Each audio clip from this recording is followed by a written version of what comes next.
हे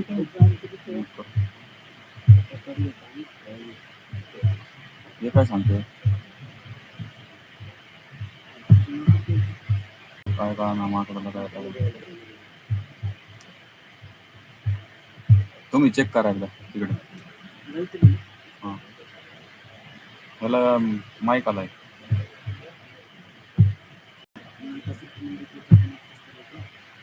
microphone.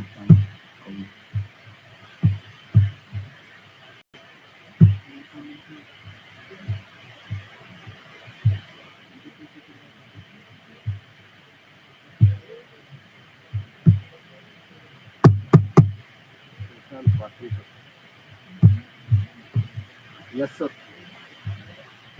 बोला. 3 तारखेला शनिवार तिथी हो.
Sì,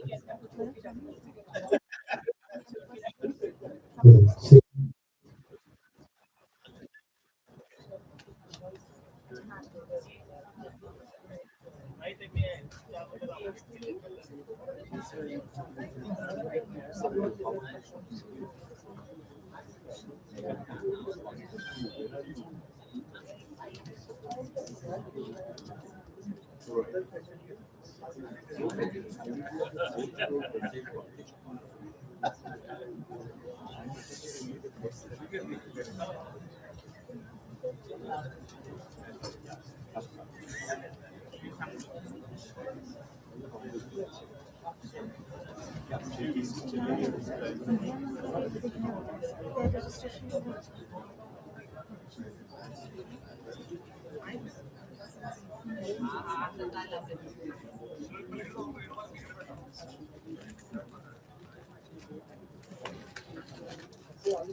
check, hey, check.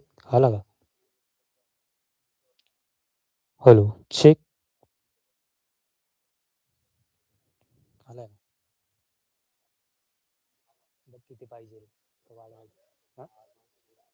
Hello, check this. Hey, check.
Hello, hello, hello. Hey, check, check. Hey, check. Hello, hello, check, check. Hey, check. Hello, hello, mic check. Hey, hey, check. Hey, hello, check. Hello, hello, hello, hello, check.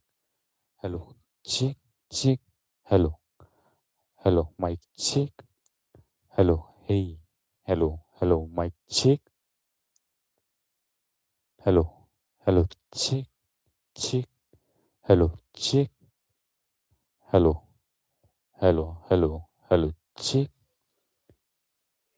Hey, check. Hello, hello, hello, hello, check.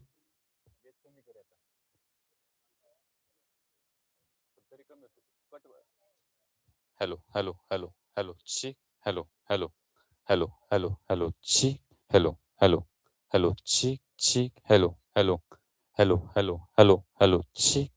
Hello, hello, hello, check, check. Hello, check. Hello, hello, check, check. Hello, hello, check, check. hello, check.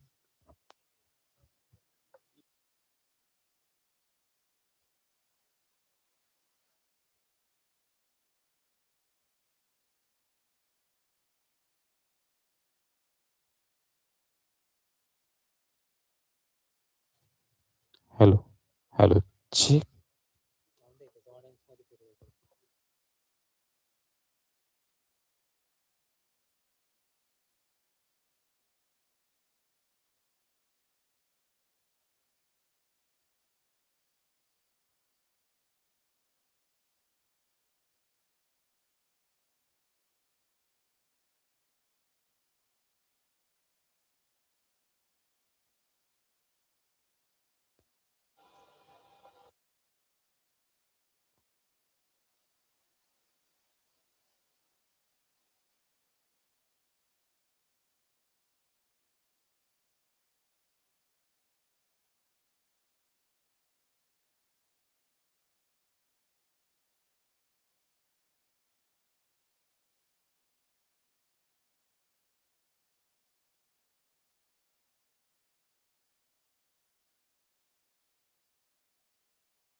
पंद्रह सौ preloaded गानों वाला keypad phone धमाकेदार sound के साथ कारवा mobile.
A very good morning to respected dignitaries from AIU, esteemed vice chancellors, and delegates.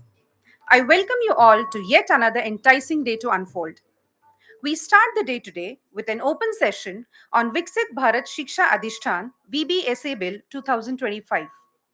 The VBSA Bill 2025 was introduced with an aim to establish an umbrella commission for the universities. I now request Dr. Mrs. Pankaj Mittal Ma'am, Secretary General, AIU, to kindly start the open session.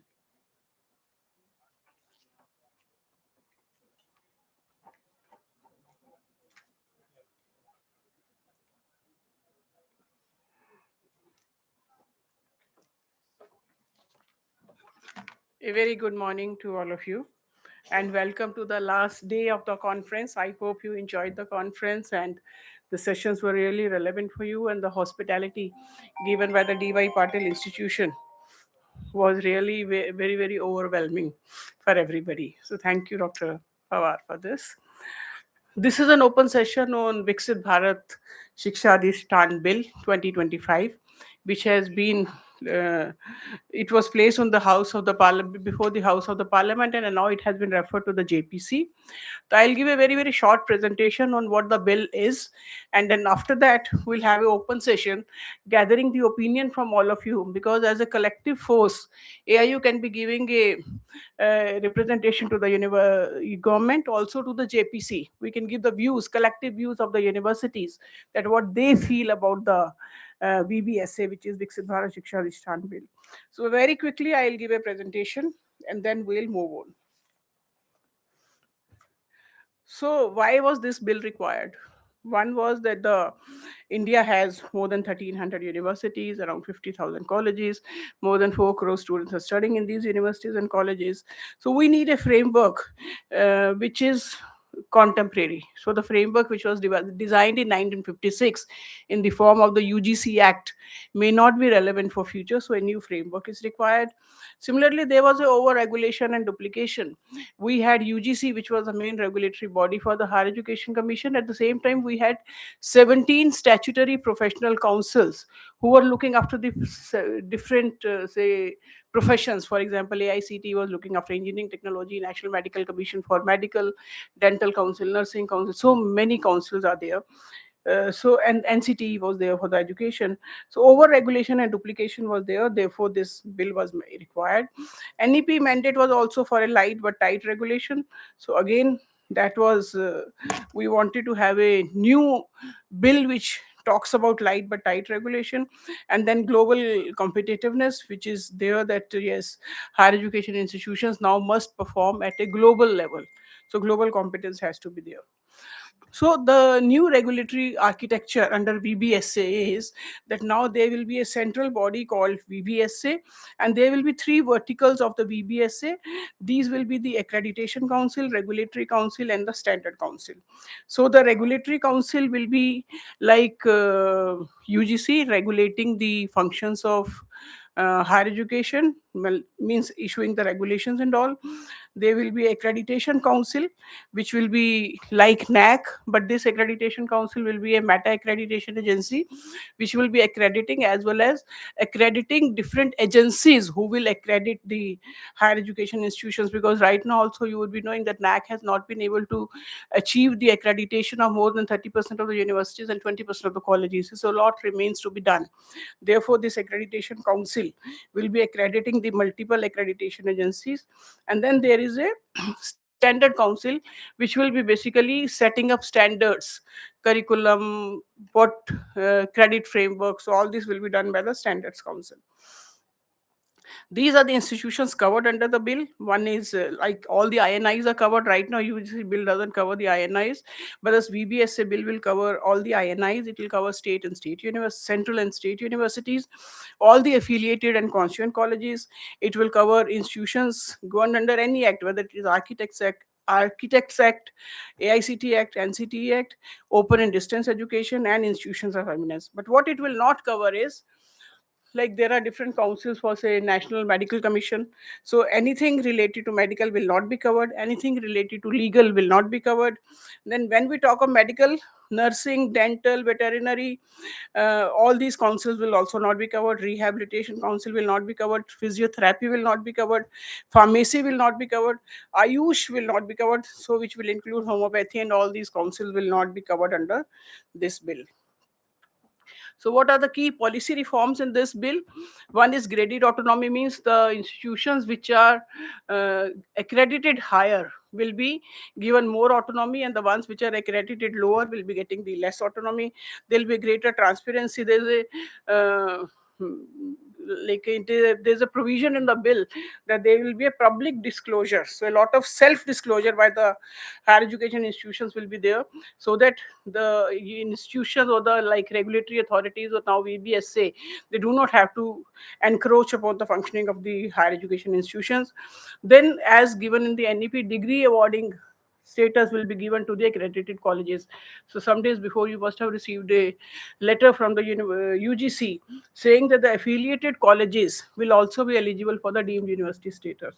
So the intention is to abolish the accreditation system, affiliation system as given in the NEP, de-affiliate all the colleges, and then give the degree awarding power to the colleges.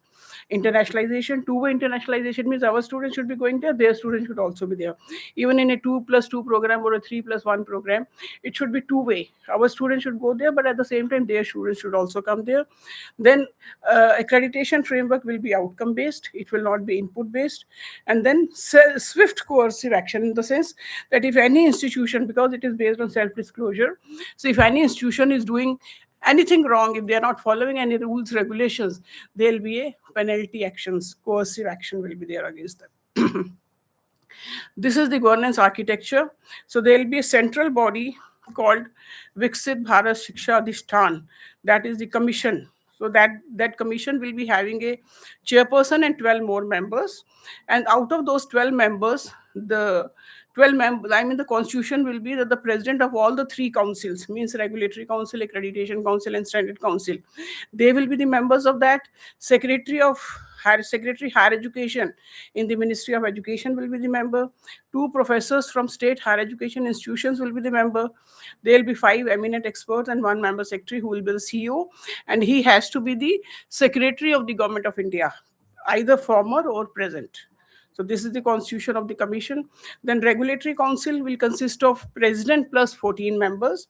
Again, the president will be appointed by the search committee, but out of the 14 members, 3 will be the professors for institutions of national eminence, institutions of national importance. 2 will be the eminent distinguished academicians. 1 will be the academic from the state higher education institution. 1 will be the state government, means the first one was state university, second one is state government or the UT nominee, which will be on rotation. 1 will be the nominee of Council of Architecture. Then there will be a nominee of Department of Higher Education, Ministry of Education. There will be 2 eminent nominees, 1 each from Accreditation and Standard Council. And member secretary, again, the member secretary will be a person who has been or who is the joint secretary in the Government of India. Then there will be an accreditation council, which will be doing the like working like a meta accreditation agency. This will also have president plus 14 members, and out of the 14 members, two will be eminent distinguished academicians, two will be the academic distinguished academicians from the state, one nominee of Council of Architecture, three professors from institutions of national importance. There'll be one nominee of Department of Higher Education, two eminent experts, two nominees, one from Regulatory and Standard Council. Means in each council, the nominees from the other two councils are there, and in the main council, all the three nominees are there. And then again, there'll be one member secretary who will be the person, means former or the present joint secretary in the Government of India. Then there will be a standard council which will be setting up the standards. Here also president plus 14 members, two eminent distinguished academicians, one eminent distinguished academician from state higher education institution, one state government nominee, one nominee of the Council of Architecture, three professors from institutions of national importance, two eminent experts, one nominee of the Department of Higher Education, and two nominees, one from Regulatory and the Accreditation Council. So this is the composition of the three committees. Compliance, as I told you, is a many coercive actions will be there. So if the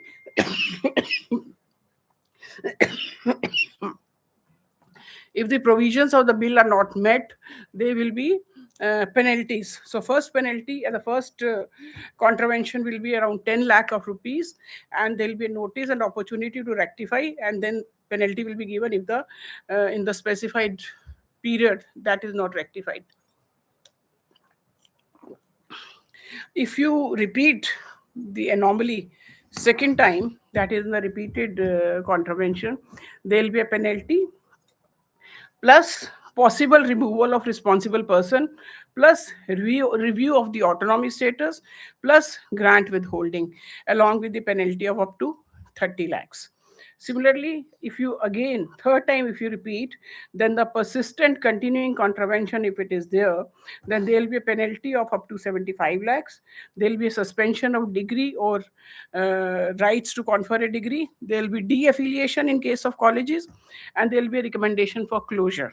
So this is severe penalty clauses are there, and but while all these penalties are there, the interest of the students will be protected, and it will not impact the students because the students will be taken care of. Of course, there's an appeal mechanism in which appeal can be given to the Government of India.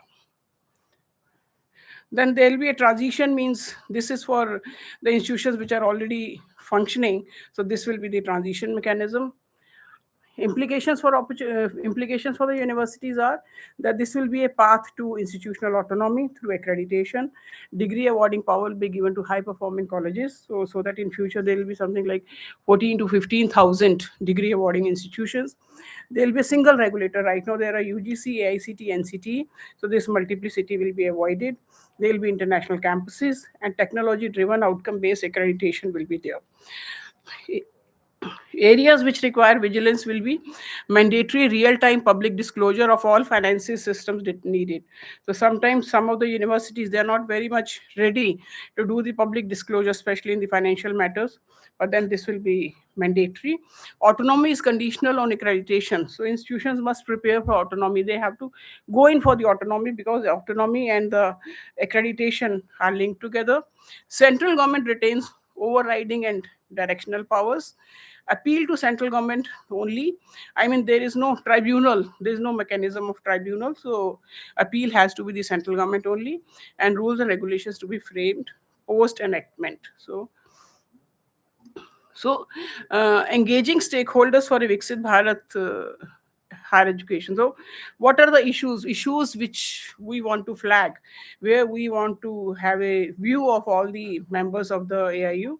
One is federal imbalance. I told you the composition of various councils, and you must have seen that in each council there is a membership. Three members are from the institutions of national importance, which are catering to less than 2% of the students in our country.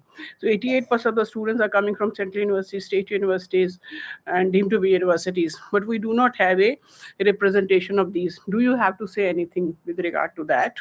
So federal imbalance means, and the central government, state government representation is also very, very little. So should we say something about that? Absence of research funding body. In the National Education Policy, there was a fourth vertical of Higher Education Grant Council. So grants were being given by the one of the verticals of the HACI. Now that is absent. So should we recommend regarding that? Third, limitations of VBSA in enabling multidisciplinary higher education. So when the VBSA or HACI was thought of, it was felt that as an institution, one institution, if they are multidisciplinary institutions, so if they have medical, engineering, law, nursing, all these subjects are there, they have to go to different councils. So they have to go to medical council, they have to go to dental council, nursing council, bar council, AICT, and what I mean rehabilitation council, whatever they are dealing with. Now after the bill, the institutions have to go to a single council, HACI plus medical, dental, nursing, rehabilitation, bar council, because all of that is outside the purview of the bill. So should we recommend that the government should bring all together, because the issue of the higher education institutions is not resolved if we keep only NCT, AICT and UGC together. So how to bring other councils inside the bill? And research funding also, this, I mean, of course ANRF is established, but in the bill there is no mention of research funding. Then bureaucratic overreach, I was telling you that every council, means the main as well as the three councils, the member secretary or who will be the COE is a either secretary for the main bill or joint secretary for all the three bills. So should it be academician or academic administrator or a bureaucrat is okay for the bill? So we want your opinion on that. Second, overlapping roles and missing problems, overlapping of functioning in some places. Like I was seeing that the regulatory council and the standard council, regulatory council was looking like an implementation body and standard council was looking like a regulatory body. There seemed to be an overlapping role. Graded autonomy is there. Who benefits from the graded autonomy? That has to be seen. Then one more thing which we noticed was that the accreditation council is a meta accrediting body. It is accrediting the higher education institutions. At the same time, it is also accrediting institutions itself. So will it constitute a conflict of interest? Like same body accrediting institutions, at the same time they're also recognizing the accrediting agencies. So does it constitute conflict of interest? Foreign universities, again, many private universities come to us and they say that there is not a level playing field between the foreign universities and the Indian private universities. So sometimes the foreign universities are poaching their students, sometimes they are poaching their faculty, and then the norms like this much of land area, that is not applicable to the foreign universities. So should there be a clause on that? And discipline bias also, like our institutions have to go to various agencies for approval, but the foreign institutions, whether they have to go or not, that is not very clear. So this has to be spoken about. So these are some of the issues which we have flagged, but there can be many more issues which can come up during the discussion. So we are just giving this very, very brief presentation so that we can talk to you and decide what is to be sent from the AIU as a collective opinion of the universities for the BBSA that can be sent to the Government of India as well as to the JPC who has been constituted to look after the bill. Thank you very much, and suggestions are welcome.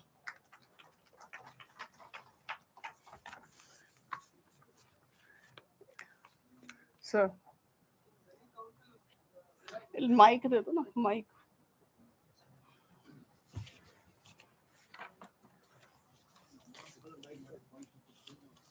मुझे लगता है you can come here and speak. I will go there and I will note down what all you are saying.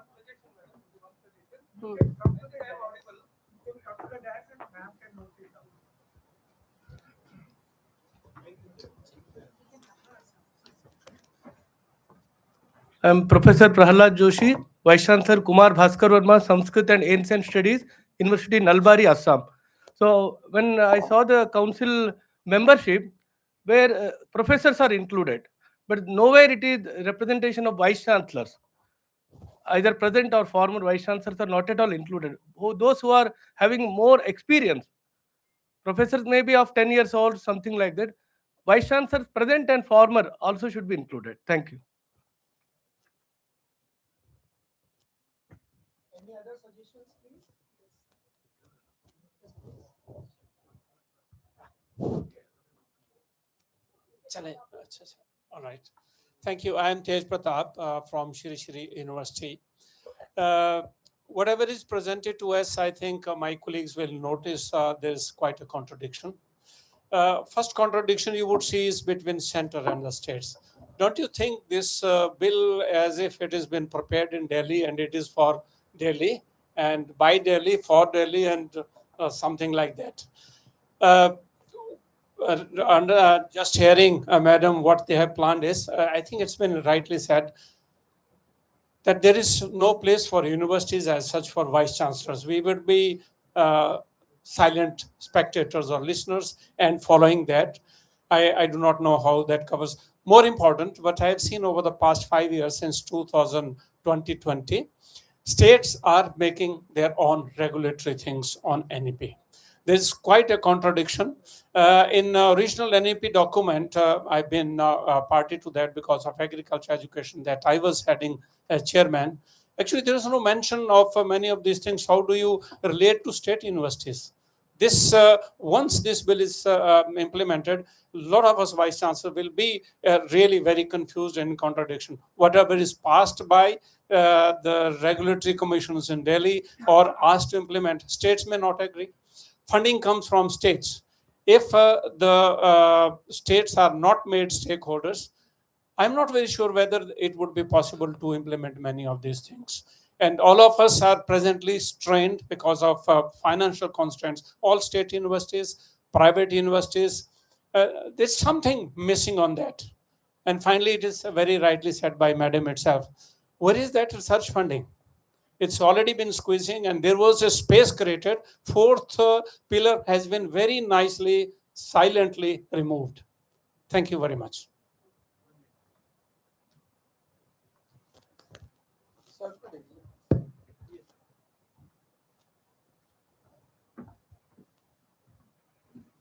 I am Dr. Ashwini Kumar, Vice Chancellor of Savita University, Chennai.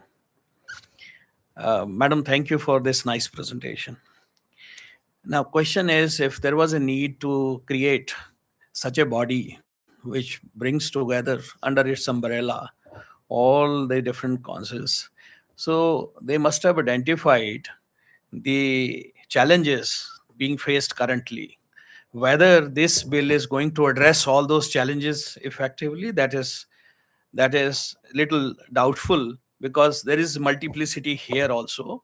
As you rightly mentioned, there are several councils out of the ambit of this bill, and I feel very strongly that they all should be brought under one umbrella. This is number one. Number two, I echo the concerns of our earlier speaker, sir, that research has to be given, innovations have to be given a deep priority, very strong priority. If we have to meet with the aspiration of Viksit Bharat, ANRF has been created, and it is mostly industry driven, and the funding comes from industry as well. So that is supposed to be a product oriented, but then the research in the university has to be given impetus in a manner that our own students start startups while they are studying.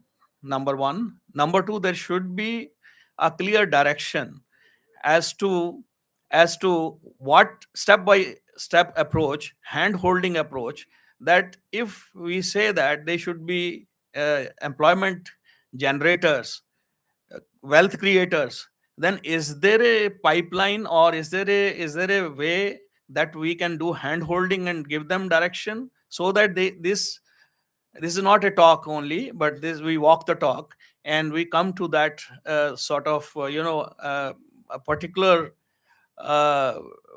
one can say that ambition is achieved as the aspiration is. This is another one. Secondly, the funding.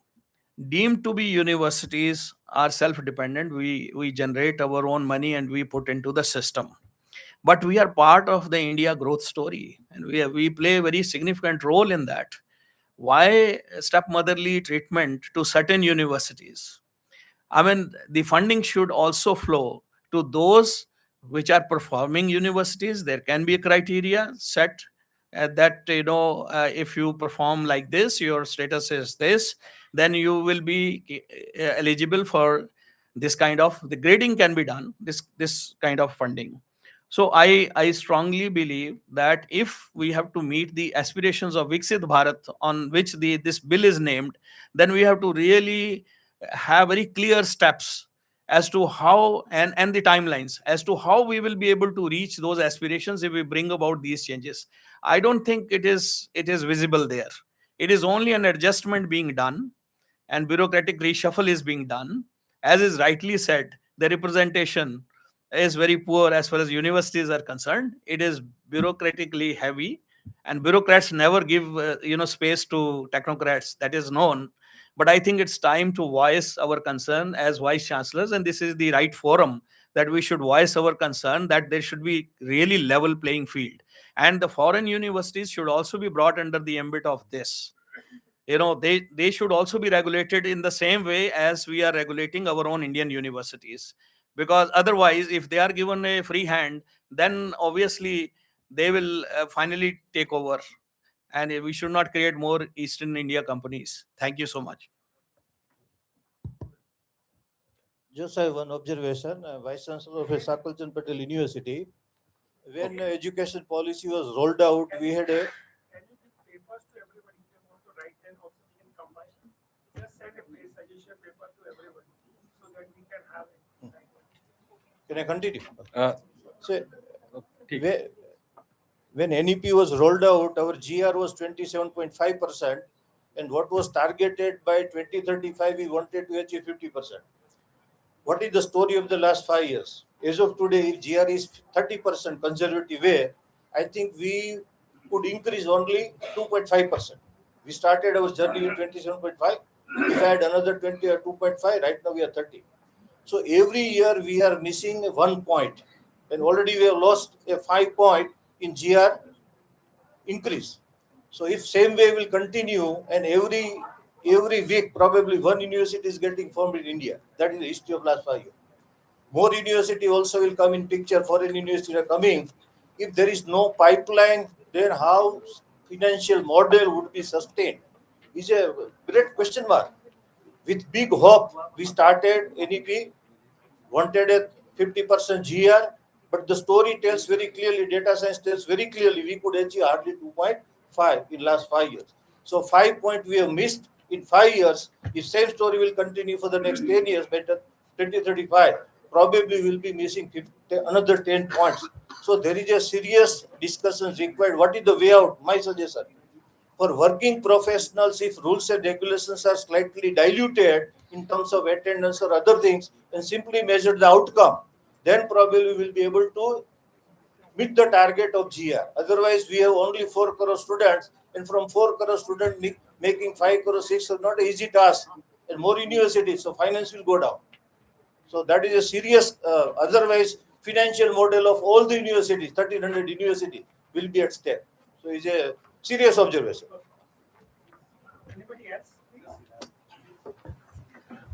Myself, Professor Uddhav Bhosle. So my most important suggestion is on the council, representatives of the management of deem as well as state private university, along with the vice chancellor should be there.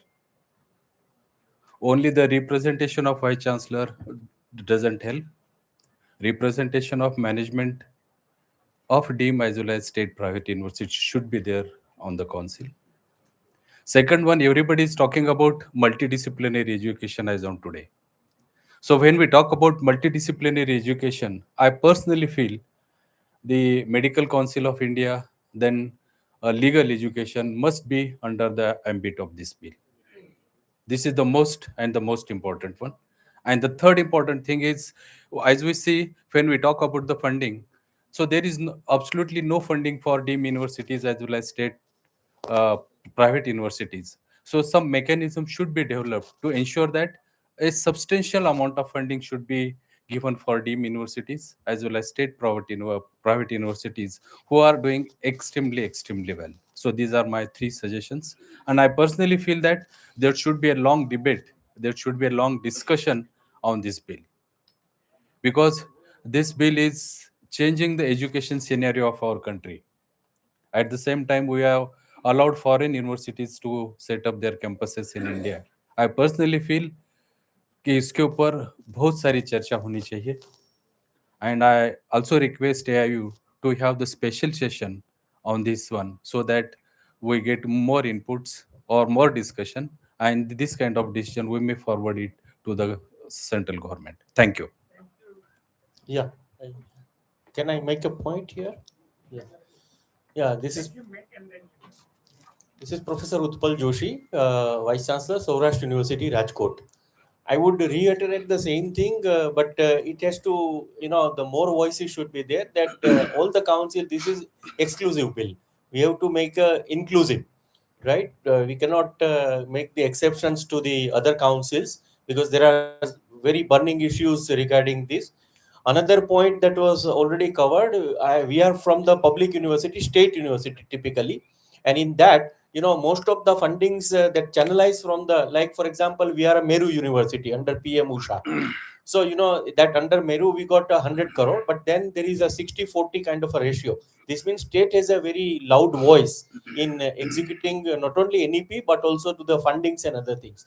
So in all these bodies that is there, I think the state should have, because eventually for the state university, the fund comes from the majority of the fund comes from the state governments. So I think we should keep in mind that otherwise, if we exclude them, then there will be problem of execution of any of the programs that we plan to do.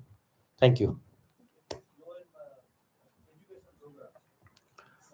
Good morning. This is Professor Ashok Kalur, Vice Chancellor from Kodagu University, Karnataka.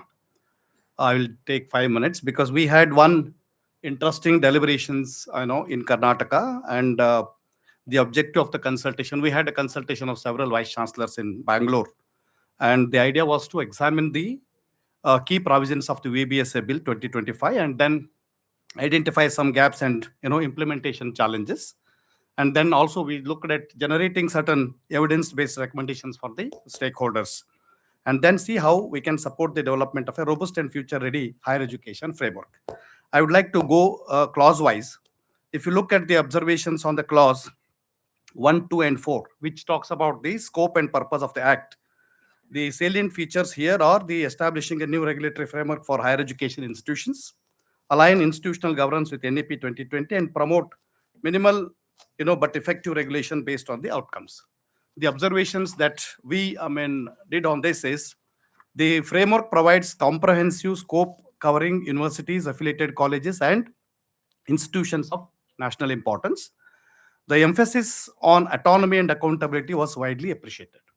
The concerns here, transition from existing regulatory ecosystem may create operational challenges. This was one of the major concerns raised by the vice chancellors.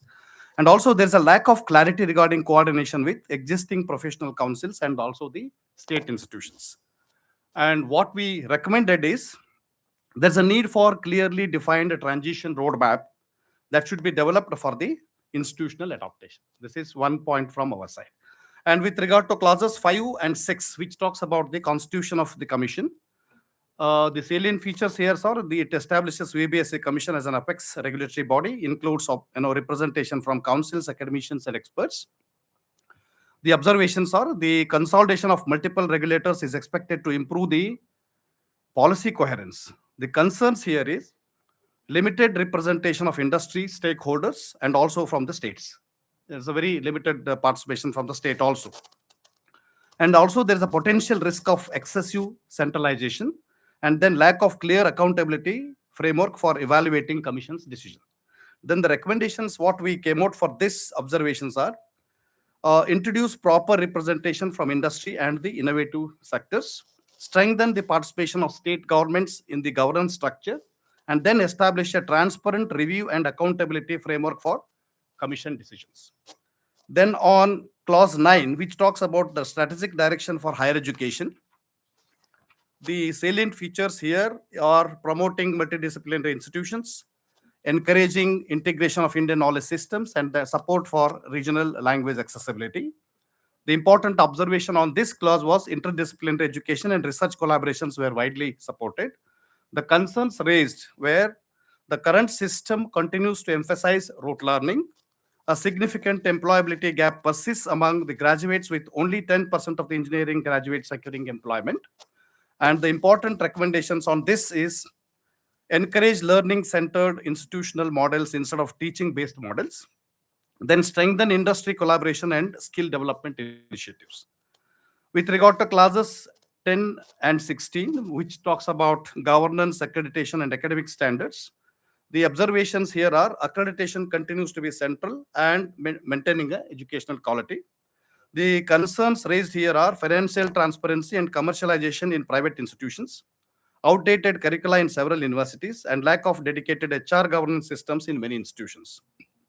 The recommendations on this clause include strengthen accreditation process and then establish institutional HR and governance frameworks, ensure regular curriculum updates aligned with industry needs, integrate digital systems for transparency, then improve transparency through public disclosure of institutional data. Then on clause 16, which talks about the degree granting powers, the salient feature of this is it restricts degree granting authority to the recognized institutions. The observations were providing safeguards against fraudulent institutions and degree bills. Recommendation is strengthening monitoring and enforcement to prevent misuse. Then on clauses 33 and 36 with regard to penalties and student protection, the concerns raised here are existing enforcement mechanisms may be inadequate.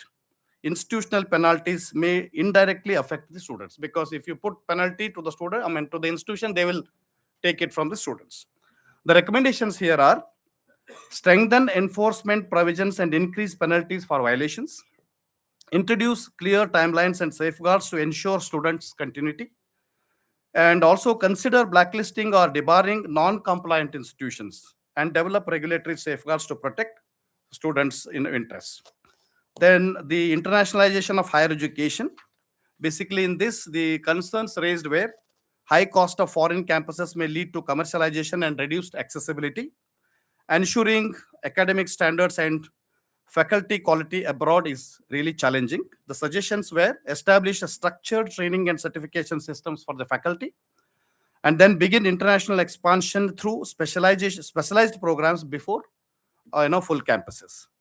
Overall, what we suggested is introduce industry representation in governance structure, improve the representation of the state in the governance structure, strengthen participation of state governments in regulatory processes, establish transparent accountability and review mechanisms, align curricula with industry requirements and employability goals, promote interdisciplinary education and Indian knowledge systems, strengthen accreditation frameworks and financial transparency, protect students from the academic disruption, especially during the regulatory actions. So these are some of the things.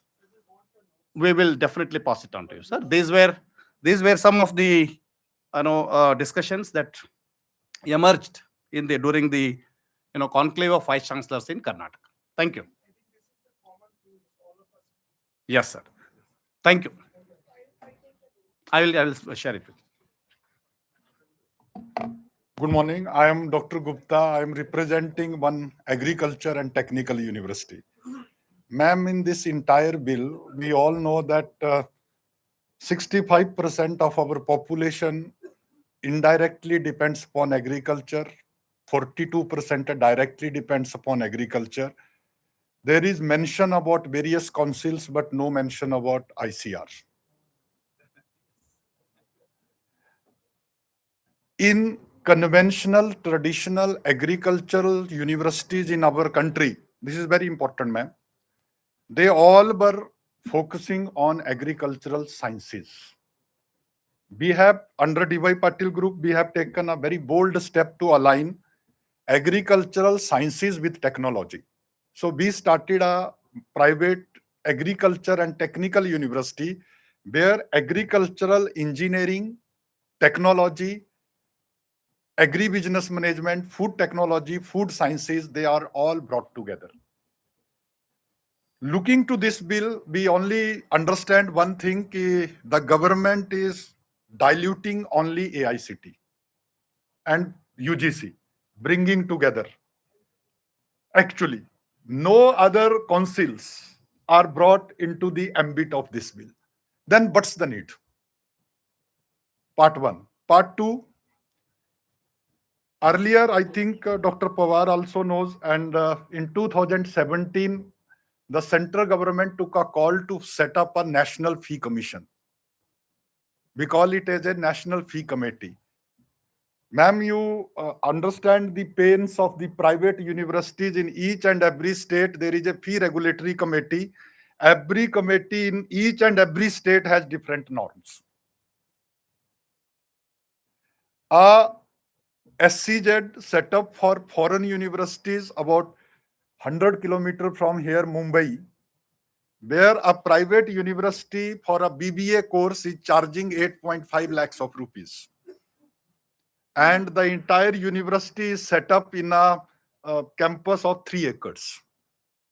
Whereas a A++ university ranked consecutively 7 years in NIRF is going to the state fee regulatory committee, and committee says your fee approved is only 94,000. Where we can bring the parity, where we can bring all together. Third point from my side is looking into this entire bill, the states which are very progressive in education from a very longer time, since Karnataka, Maharashtra, Tamil Nadu, Andhra, they started the privatization of professional education 40, 50 years back. So representation of states in all the councils is so poor that it is on rotation basis. It may come to a small state where only 4 universities are there, whereas a state where there are about 80, 85 universities, which is contributing about 20% of the GER, there is no representation. So can the representation of state government will be increased? The freedom of the state governments is taken back. Yesterday, the government of Maharashtra, you all might have read the newspaper, they have constituted a special committee under Sri Bhushan Patwardhanji, who was our guest and speaker 2 days back, for granting the state university status to the all government engineering colleges or government colleges which are performing well. So in this bill, every time we have to run to Delhi. So where is the freedom of the state? So these are my suggestion, recommendation, particularly for agriculture. You please take care. And last one, that we are talking about multidisciplinary. In this bill, where is multidisciplinary? Thank you, ma'am. So we can wind up now.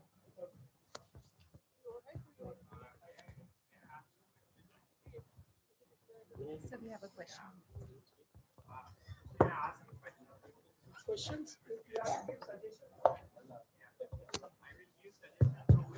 Yes, yes. You can give it because we have to. We are also couriers. I'll be very, very brief. We should not become couriers now. We are the top academicians of this country, and therefore we have to change our role. And therefore we are here. My first question, Madam and the President, is the government of India, the Parliament has appointed a JPC. Are you listening? Yes, of course. Yeah. So my information may be wrong, but the JPC has been asked to submit their report by March. Am I right? No. Yeah. Not by March, by May. Okay, so they might have extended, but the earlier date was March, 31st March. But anyway, that is a great thing.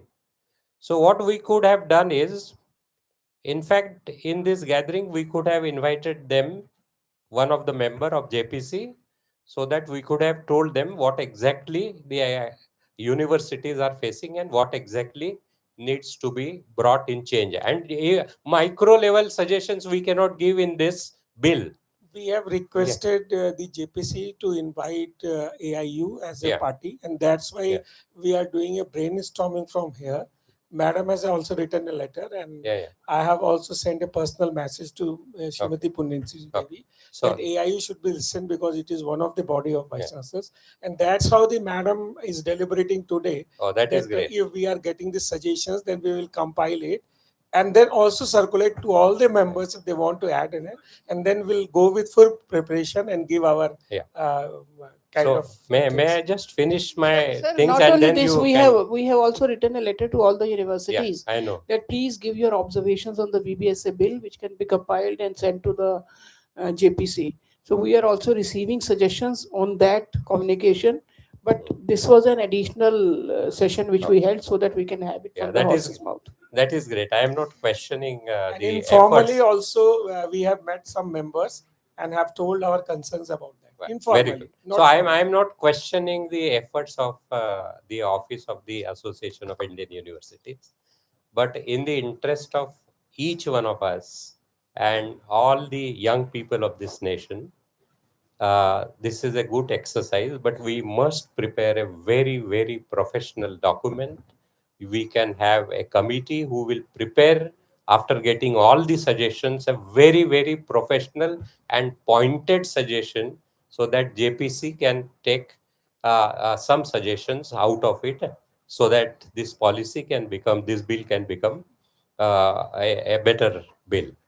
One thing, last thing which I would like to suggest is, the bill is talking about accountability, but accountability of others.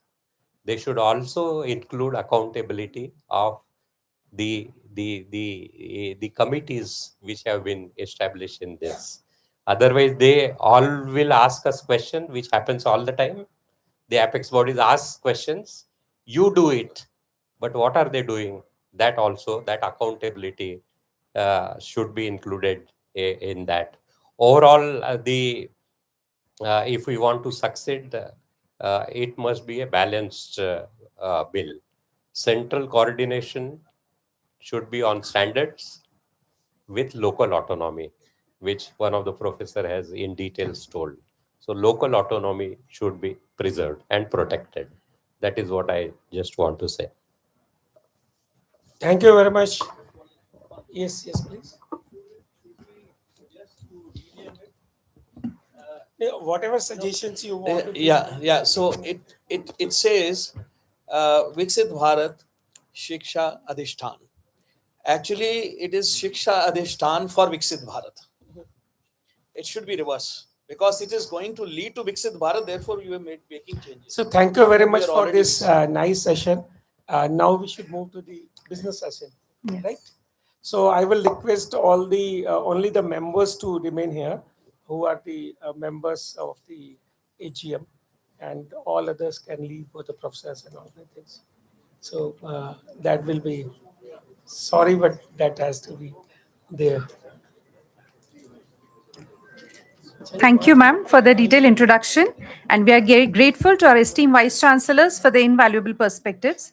As suggested by Sir, may I now request the Vice Chancellors to kindly stay back in the auditorium, and the rest can kindly vacate and be back at 12:30 p.m. for the valedictory session. At what time? 12:30 p.m.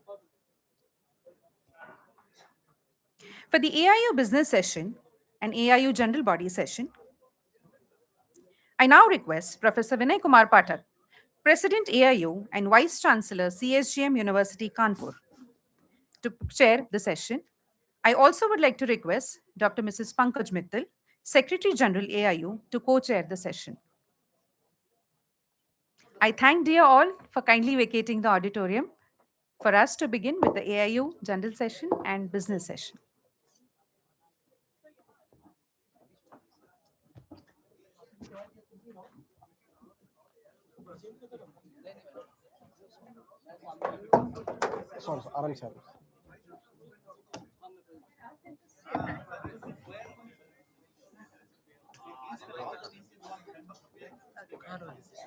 One kind announcement, all the vice chancellors who are members of AIU are requested to kindly stay back in the auditorium. May I kindly repeat, all the vice chancellors who are members of AIU to kindly stay back in the auditorium. Thank you.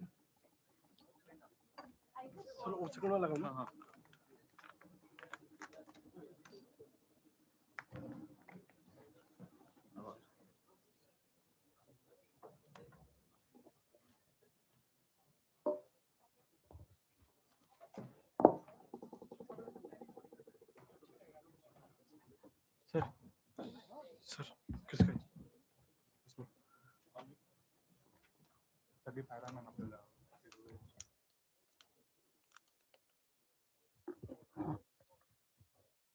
So we can start, please.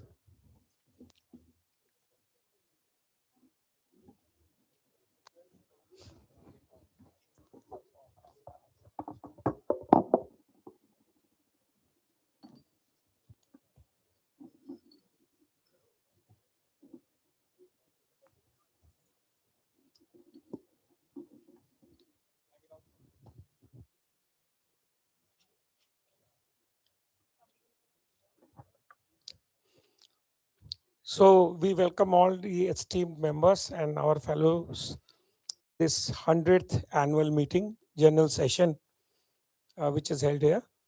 So I welcome you all on the behalf of Association of Indian Universities. I will request Secretary General Madam to start.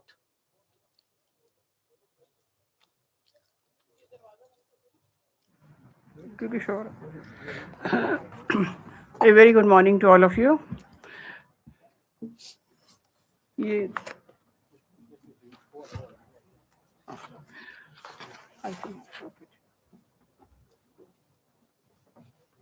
So a very good morning to all of you and welcome to the 100th AGM. It is around 11. At 12 we have the valedictory session, so we'll try to do it fast. But of course the comments of all the members are welcome. So I'll straight away go to the agenda items. There are many agenda items which have been sent by many universities. So when that agenda item comes, we'll request the university vice chancellor to come and explain what they want in that agenda item. The first one is to confirm the minutes of the 99th AGM. So we did not receive any comments. So should we take it as confirmed? Yes, please. Second is to report the action taken on the 99th AGM, which was held in the online mode on 30th of June. All the actions have been taken. The report has been sent to all the members. So can we take the action taken as noted? Yes. Next is, sorry. Next is the 4 reports which we have got from the To zonal consider vice the chancellors. recommendations of the North Zone Vice Chancellors meet held from 9th to 10th December at Lovely Professional University, Fagwara. Similarly, North Zone, East Zone, West Zone, South Zone, all the reports are there. So we'll take it as noted because all the 5 state zonal conferences are there. Now we have the suggestions which were received from various members. One is to consider the agenda item on guidance on overseas universities for academic collaboration. Is Professor Rath here? I don't think. So Professor Rath sent a item that AIU should provide guidance on how to have collaboration between Indian and foreign universities. That we are already doing by way of Indian Network for Internationalization of Higher Education, which has been established by AIU. So that is being done because Dr. Rath is not there. We'll then go to the next item. Next is to consider agenda item on new dimension in the development of sports in the country, received from Dr. Hirendra Nath Sarma. Are you there? Yes, Come. please. You can take the mic from there. Huh. You can give a mic. So can you be brief on this matter? What you want and just I will tell you the points whatever I have put it down here. Yes. The sports university has emerged as a new dimensions in the development of sports in the country. And everybody of you know the government of India has taken the policies contributing significantly towards building a healthy and active society. In this regard, initiatives of the government of India, such as Khelo India, Fit India, have further strengthened the importance of the sports, education, and participation. In view of this national initiative, sports universities may be granted greater academic autonomy. That is our main point. In designing implementation of course curriculum aimed at promoting sports and physical education among citizens of all age groups from childhood to the elderly, because sports university objective is something different than the other universities. We cannot give a PhD degree to elderly person like that one. It is begins in very early age and finish it by mid of age. Number two, sports universities may also be empowered to introduce a wide range of sports related and conventional academic subjects, keeping in view of the objective of fostering the holistic development of knowledge, skills, and characters among the students. It should not be considered as a sports, though you cannot initiate the other subjects. That should not be. Since my university, the Sri Sri Aniruddhadev Sports University is a state university, sometimes they ask the question, why you have started the Department of Economics? But it should not be it, because sports economics is a different subject, so that type of discussion should be here. Number three is that one, sports universities may be authorized as recognized institutions to offer teachers training program, including integrated B.Ed programs with sports as a major disciplines, which would significantly strengthen sports education and school level. Because sports is primarily we have to give emphasis on schools and colleges, and in schools and colleges we need the teachers. And nowadays everybody of you know that B.Ed education is a mandatory for teachers. So the sports universities should also be initiate the integrated B.Ed program so that they can produce the teachers who can teach both sports and other subjects in colleges and schools also. Next one is sports universities may also be permitted to introduce specialized academic programs in emerging areas such as sports engineering. It's a new department, new branches. Since we are going for the Viksit Bharat, universities should be the epicenter of all sports related development. So sports engineering, sports medicine, another area for which we have to take the permission of medical council. But now it should be a new thinking that this permission from medical council should not be there.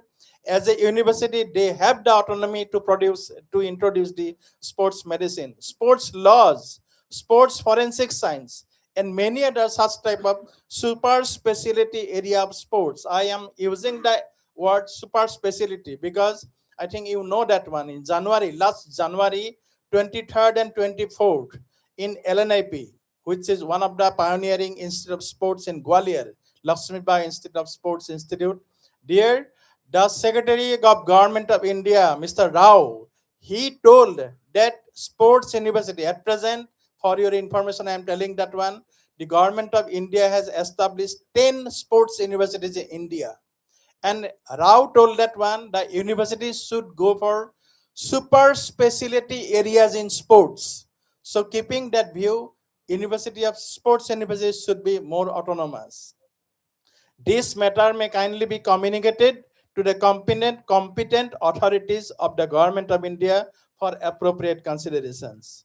My last appeal is that one, the degrees, diplomas, and certification awarded by sports universities should be duly recognized at national and international level for employment, training, and professional purposes without any hindrance from non-educational sports authorities. Why I have proposed this one, that as on today, or you can say few years back, 10 years back, sports of India is controlled by mainly CHAI, Sports Authority of India, and federations. Concept of sports university has come very lately in India. So there are many degrees and not degrees. SAI cannot give the degrees, but recognitions. There are many recognition of players that if they do some courses under that organization, just like SAI or some other federations, then that programs is only considered for the services, for their employment. But my appeal is that one, university will give all certificates, diplomas, degrees, masters, undergraduate, even PhD also. All degrees, diplomas, and certificates should be considered by Government of India for any type of employment in the nation. Okay. So these are my submissions. Thank you very much.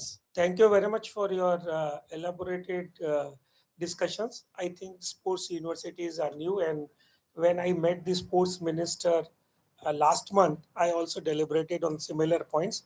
I will request Secretary General Madam to make a committee of 3 or 4 sports vice chancellors, and then you can host an online discussion so that we can have a proper DPR or proper recommendations based on facts. What can be done, what can be we can do, what super specialty we can do, what kind of faculty members you need, whether you need MOUs with Spain and all those things which are very good in sports management. So if you will make, we will forward it to the sports ministry, and we'll try that all of our vice chancellors meet Mansukh Mandavia ji, and we will request for on that. So first, let us be prepared in another 1 month with the deliberations, and I will request you to host an online meeting or offline meeting of 3-4 vice chancellors. I think our LNMI, that madam is also good, and all of you. So you can give us, and then we will make it. Sports points are pertinent. We will also try to see it, because all the universities have got a sports department also. So we'll take 2-3 people from them only. Also, not only the sports university, but where sports are good. Thank you very much. Next agenda, please. Next is to, this is a agenda item by Professor Kavita Shah, VC of Siddharth University. Are you there? No, she has got, she's not here, but she said that 12B by UGC and NAC accreditation is blocked. And I think these are 2 important things. So we can write letters to the ministry. So what she's saying, that 12B is not being given to the universities, means that there's a delay in giving the 12B status. So we'll be telling it's this. a genuine concern, and we should write on behalf of all the university that 12B and NAC is not, actually NAC is blocked. So we can write, and we will write a letter on this. Next, please. Next is to consider a item on item on the representation of agriculture universities in technical sessions of various conferences of AIU. Just that is by Professor Kampoj. Is he there? He was there yesterday, I think. I think Professor Kampoj has left. I think this is an important point which I think people have raised about the agriculture, technical, open universities, and now the sports universities. I think this is a well taken point, and so we thought that we'll be holding a special conference of agricultural universities also. So I think for open universities, sports universities, medical universities, and technical universities, these are specialized universities, and we should hold a one-day kind of a conference. And so we will write to the who wants to host, like an autonomous college. And in next session, we will do this. Okay. Next, please. Next is to consider agenda item on establishing national collaborative platform for sustainable agriculture among Indian universities. So this is again by Dr. Kamboj. So in that conference, we can discuss this too. Yes. This again is by Dr. Kamboj to consider an agenda item on collaboration between Indian Institutes of Technology and agricultural universities. So this was the one of the main agenda items, that how agriculture and technology can combine together. So this again will take up in the. I think we will request Dr. B.R. Kamboj, because IIT Kharagpur has got a very good department in the agriculture, technologies, and agriculture. So we can request them. Next is to consider an item on provision of government-funded pension scheme for university employees in India, received from Dr. Bimla Dunkwal. Are you there, Dr. Bimla? Okay. Actually, pension is an important issue which pertain to the state government. And I think recently we have seen a ugly face where one of the vice chancellors of our Rajasthan University, P.K. Sharma, got manhandled and all those things. In fact, I have written a letter, and I have written also a letter to the chancellor as well as the chief minister for that. So that's a very, very tricky thing, because that only depends on the state government. We'll forward it to the Rajasthan government. State government, because the pension liability and the salary liability I think Professor Sharma from Kota Open University was there. I have seen him. I don't know now from Open University. This is there is a situation at Rajasthan. In any case, we'll send it to the. Yes. Okay.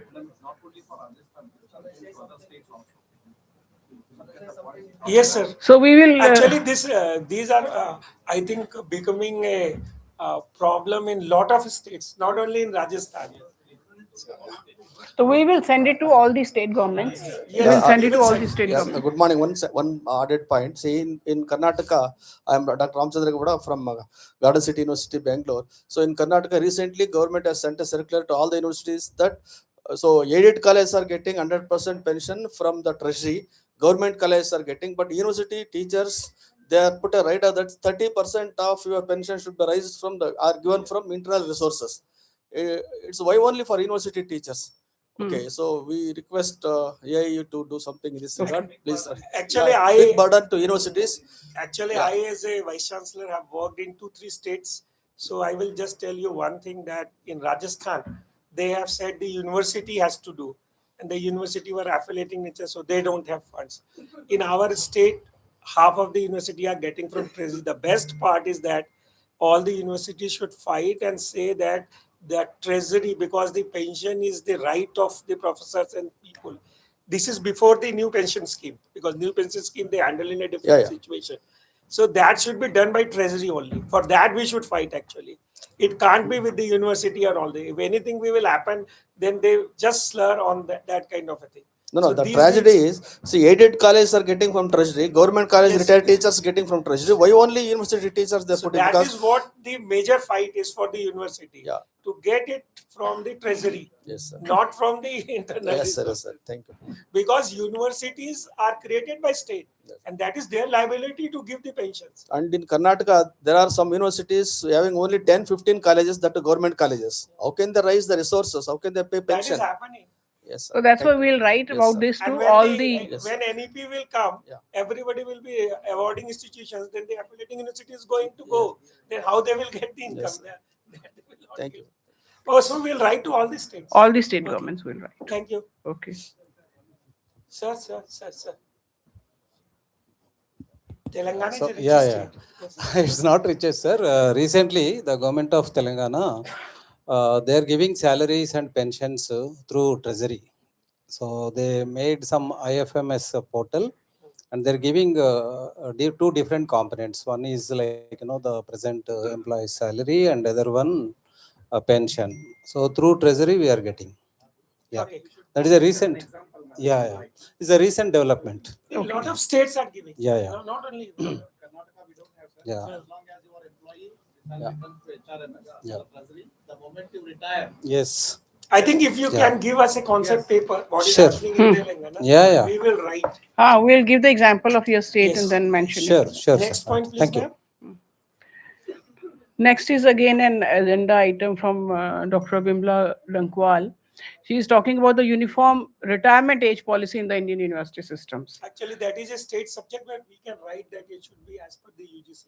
We can Because write to all. UGC in its regulations does recommend a retirement age, but some states agree to that, some do not agree to that. So she is wanting that it should be a uniform policy. We can write it.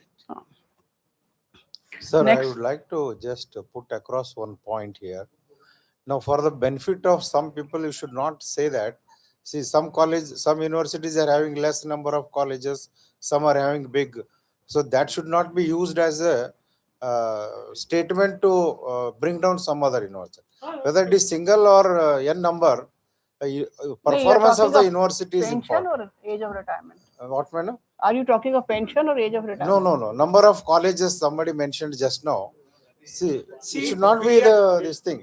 So let me make it clear that we are just telling that once we are implementing NEP and the new education policy, we are moving towards the unitary universities. So universities are universities. We are not bothered that how many colleges. That's because fine, sir. 10 years, In all the our colleges- state, Karnataka state, this is happening. That's what I was mentioning. Okay. Performance has to be shown. Next, please, ma'am. So next was about the uniform age of retirement that we have taken care. We'll be writing to the state governments. Next is for proposal for inclusion recognition of the post of Vice Chancellor in the framework of Constitution of India to strengthen governance and autonomy of universities. I have not understood what she's trying to say.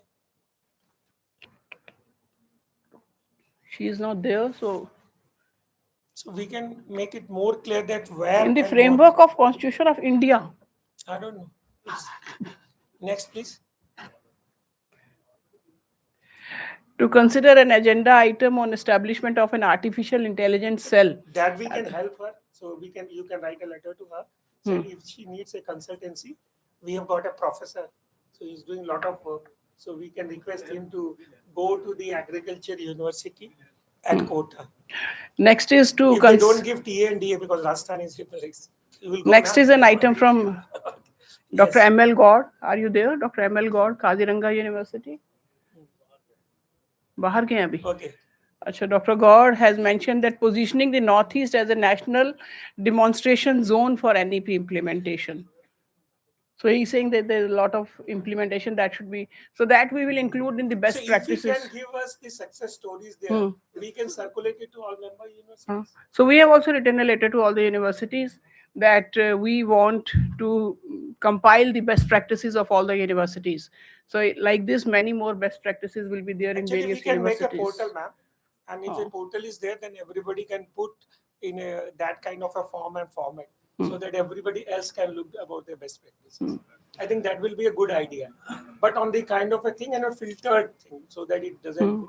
So we can make a portal of best practices. That we should make. Next, please.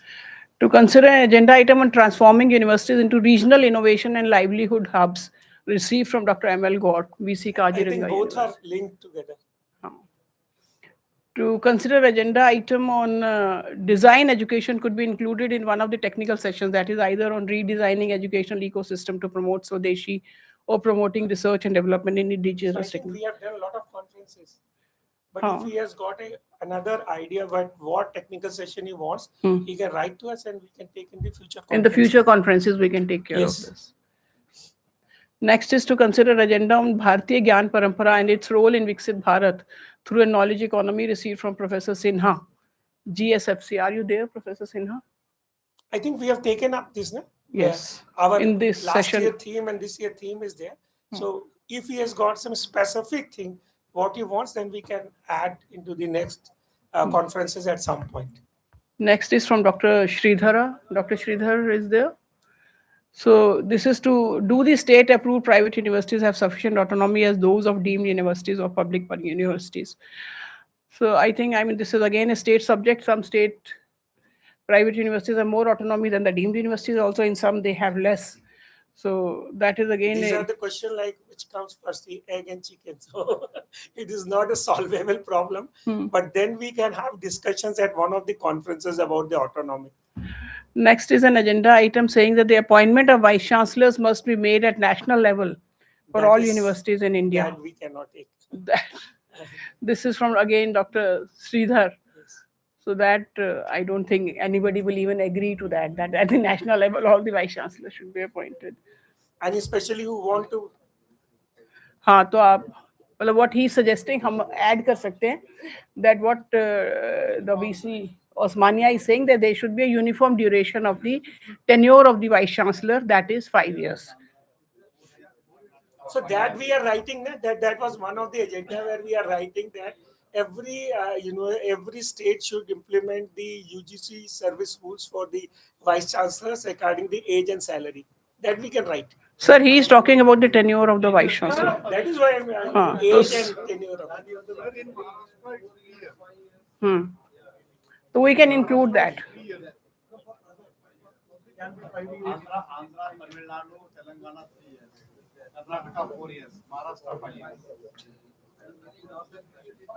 But on a jokingly side, I always say sometimes 3 years is also a blessing. You can go on. That is on the joking side. Then there is a next agenda item on reintroduction of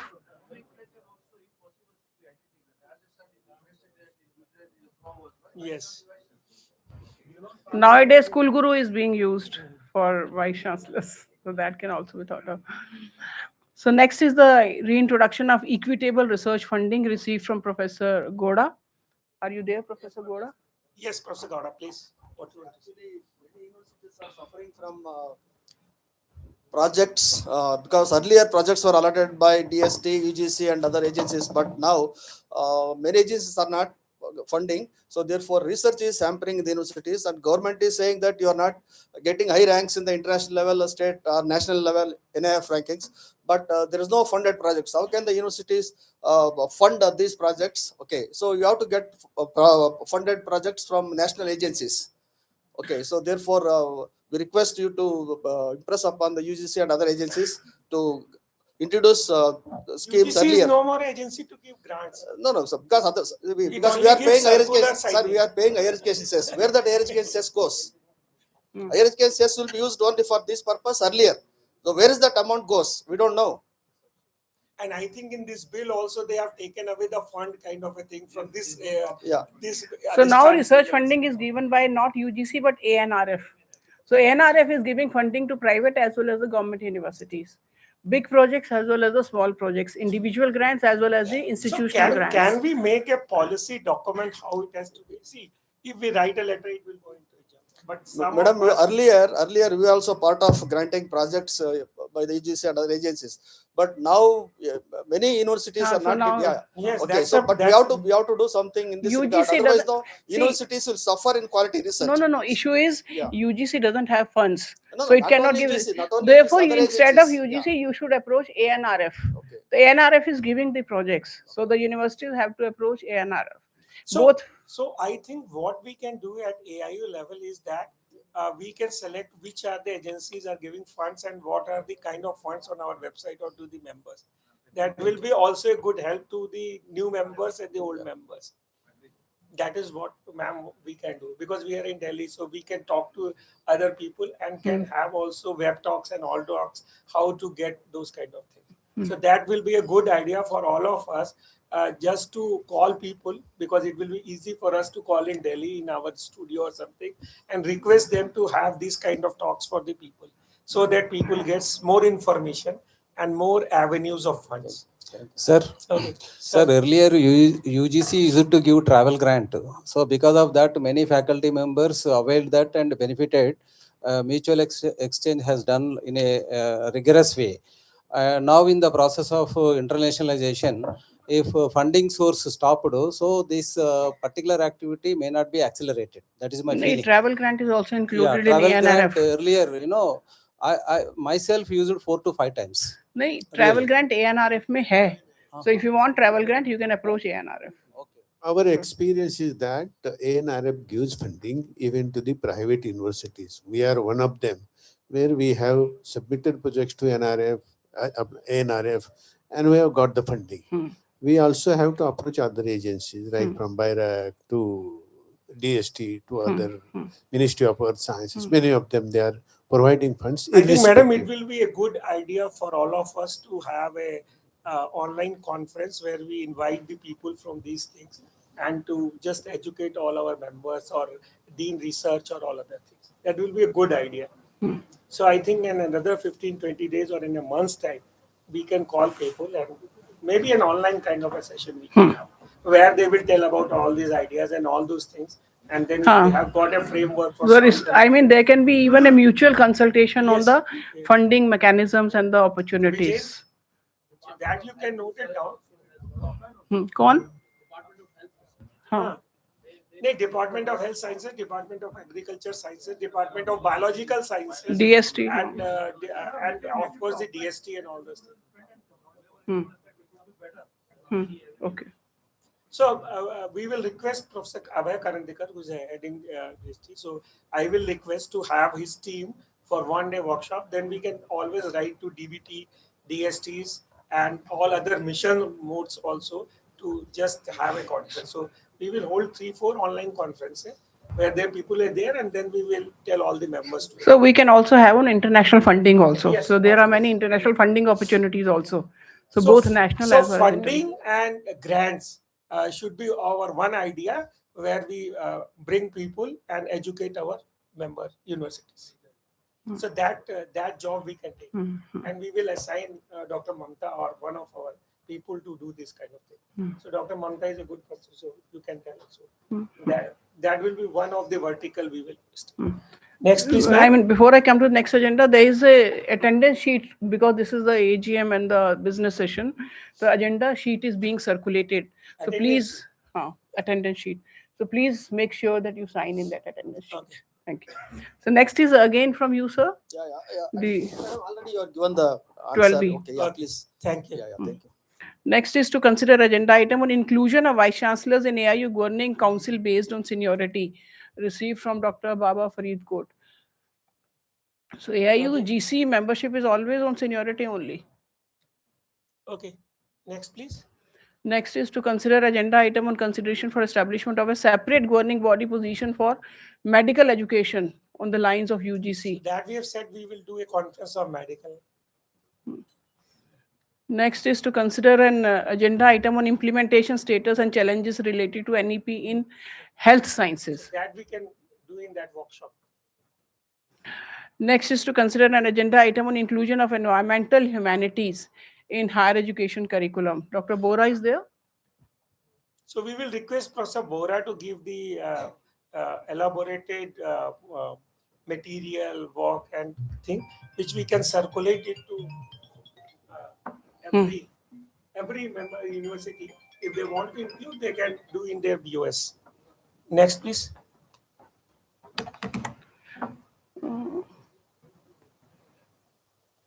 Next is an agenda.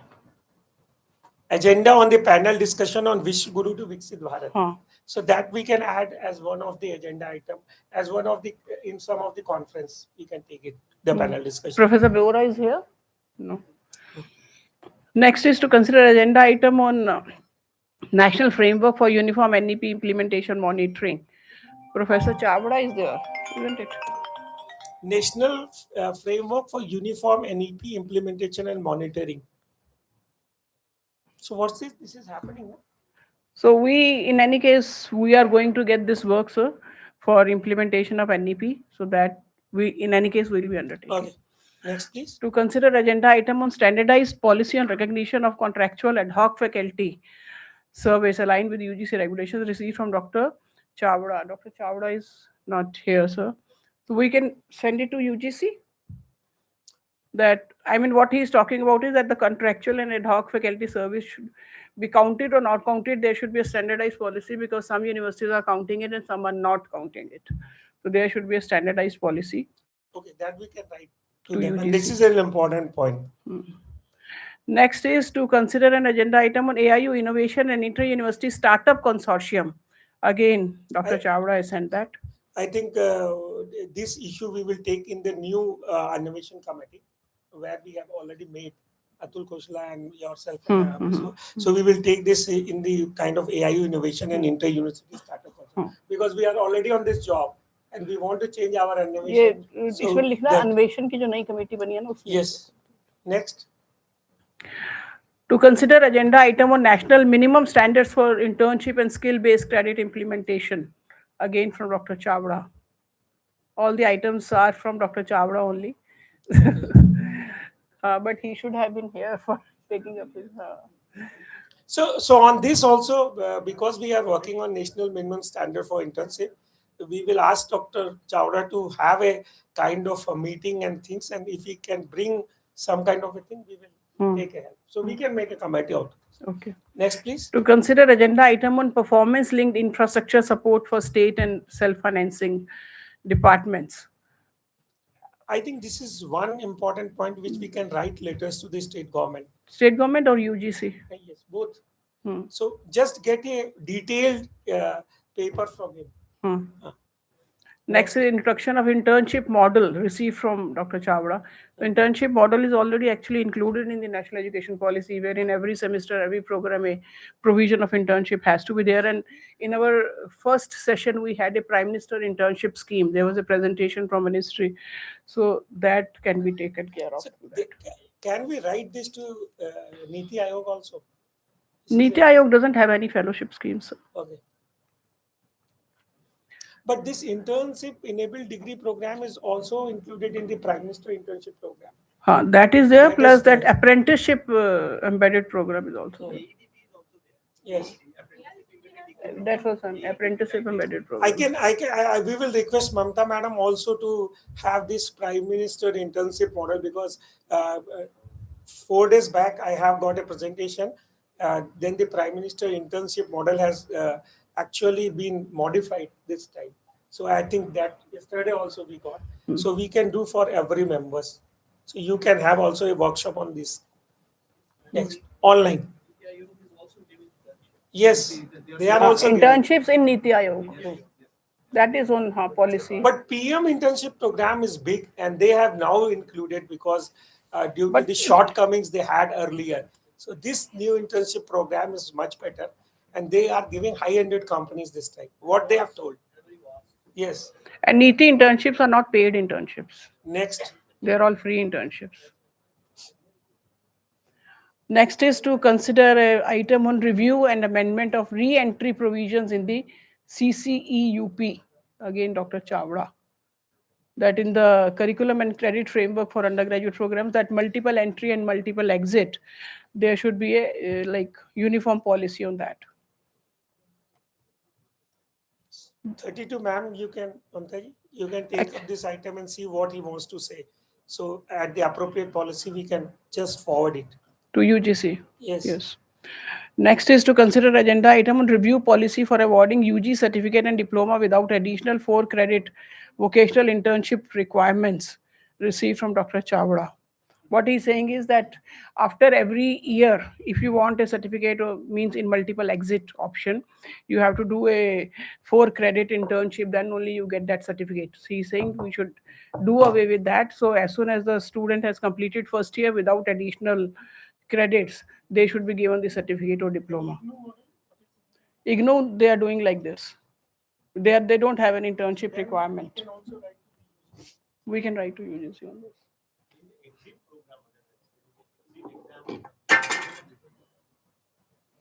That's also a good idea. That instead of internship, you can take exams, which is for your pre-qualifications and all that. Okay. Next.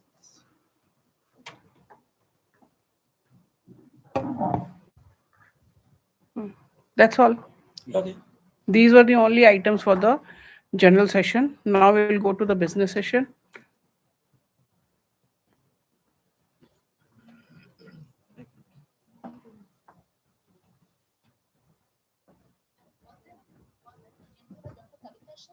Yes.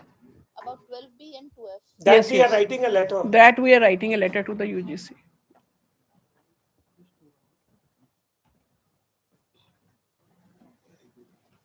So we will now move to the business session.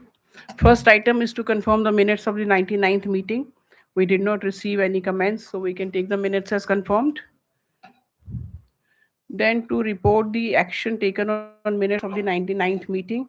Again, the actions have been taken and we did not receive any comments from anyone. So we'll take the action taken as noted.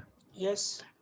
Next is to report that Professor Vinay Kumar Pathak is continuing as the president of AIU till date after completion of his initial tenure because of the advice from the Ministry of Education to maintain the status quo. And as you would remember that in the last AGM, we had decided that we have got a letter from the ministry that they want to restructure AIU and they want to give a larger mandate to AIU. They want to give a lot of funding to AIU, and therefore they want a restructuring of AIU so that AIU can contribute more to the national policies. So till that, a status quo was maintained. A committee was constituted to restructure the AIU. The recommendations of the committee are on the way and about to be submitted, maybe within a week or 10 days. So till then, the status quo is maintained. So we are continuing with the status quo right now. Next, please. To report that Professor Vinay Pathak, in his capacity as president, is a member of the following bodies. So these are the bodies. To report that the post of vice president is lying vacant because Professor Rajshekharan Pillai had resigned, but because of the status quo, we are not able to appoint any new member of the governing council. Next is to report sanction of the Ministry of Education in favor of AIU as grant in aid. So last year, 2 crores was given by the ministry to the AIU in 4 installments of 50 lakhs each. And this is just a reporting item to report that this much was granted. And this year, the funding to AIU has been a little higher. This is around 2.82 crores this year for the next year. Congratulations. Thank you, sir. But we are aiming 20 crores. Yes, we are aiming 35 crores. So, a report that during the year 25-26, AIU zonal vice chancellors meets were held as per the details given below. So, these are the places, the theme, and the dates on which the zonal meets were held. So, the North Zone meet was held on the topic integrating traditional wisdom in curriculum and research, which was held at LPU on 9th and 10th of December. The East Zone meet was held in the. Madam, we can go ahead now because we have reported all these things. Okay. So these are the 5 zonal meetings which we had. Membership, to consider the grant of membership of Association of Indian 72. Universities. So in the last year, around 72 universities got this. So what is the total number, Vijay? 115. 115.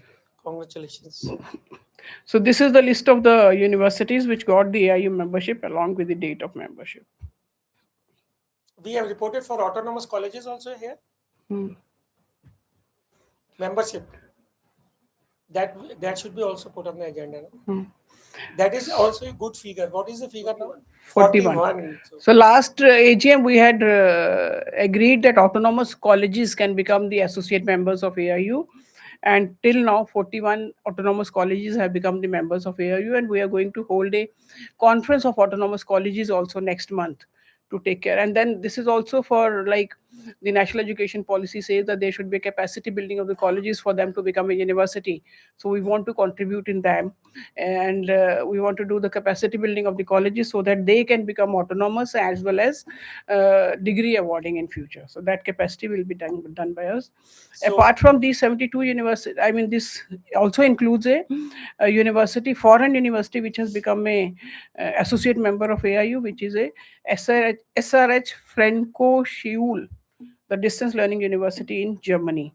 So this is also an associate member of AIU. So Vijay, if I'm right, 1159 are the members.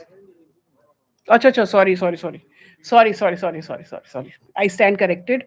So this membership has been removed. Yes. On their request. So now we have 1159 members. Yes. And 41. So that makes 1200. 1200. Yes. 1200 institutions are our members. And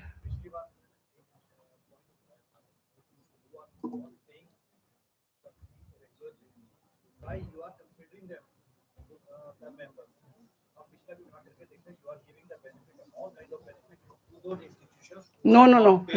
Sir, that for all the sports and cultures and everything, all the participants, we have made a software program which just checks and never gives the kind of access, and neither in any of the participation nor for the hosting. And I think the finance people are not here, but the good news is that we are collecting good number kind of money from every institution. So so now if a university is not up to date with its subscription amount, they cannot participate in sports, culture, they cannot hold conferences. So these in type any of our programs. In any of our programs. Even in and we are English. checking student wise. So that is what we are doing. Their students can also not participate. Yes. Next. Then next is items for consideration. To consider revised estimates for the year 25-26 and budget estimates for the year 26-27 in respect of the following budgets: main budget and government and general grant budget. That has been circulated to all the members. If anybody has any opinion on that, we can consider that. Otherwise, we'll take the budget as approved. Next, please. Next is to consider the receipt and payment accounts, income and expenditure account, balance sheet, audit report. Again, this has been sent to all the university members. So if there are any comments, you can tell, otherwise we'll take it. Can you tell about that income tax money which we got back or something like that? So there were 1 or 2 pending notices in which the income tax was imposed on AIU. So we very well represented that, and we got the decision in our favor, and we got the income tax back. That's great news for us. Next. Next is to consider the appointment of Gaurav Arora for filling monthly and annual GST returns. So that is only for approval. Next is to consider the appointment of AIU auditors for the financial year 25-26. So Messrs. Jan V and Company, they are satisfactorily performing, so they are reappointed as the auditors of AIU. And also Anand Tarun and Company, CA firm, may be appointed as statutory audit of AIU PF Trust. So these are the names of the auditors which have been done. And to receive the annual report of the AIU for the year 25-26. So the annual report was approved by the Governing Council in the last meeting, and this has been circulated to all the members. So we want the approval of the annual report from the honorable members. Hosting of the next 101st annual meeting.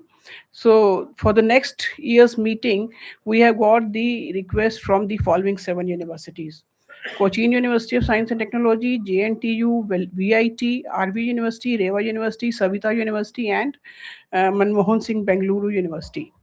So normally we authorize the president to select one of these universities after we have seen their infrastructure and the facilities. So we'll authorize. So we can authorize the president to select one of these universities for hosting the next conference of AIU. President and Vice President for the year 26-27 to declare President and Vice President of the Association of Indian Universities. I think this agenda item we will, right now we are not in a position to select because the restructuring process is going on. And I told you that the status quo is maintained till now. And we have got the approval for extension for submission of the report till 30th of May, 31st of May from the Government of India. So by that time, the report will be submitted, and then we'll be holding one more meeting of the Governing Council as well as the AGM, that based on the restructuring proposed in the report, what can we be doing? So when we come to the U for the restructuring proposal, after that, based on the restructuring, we will decide that who will be the president or the vice president.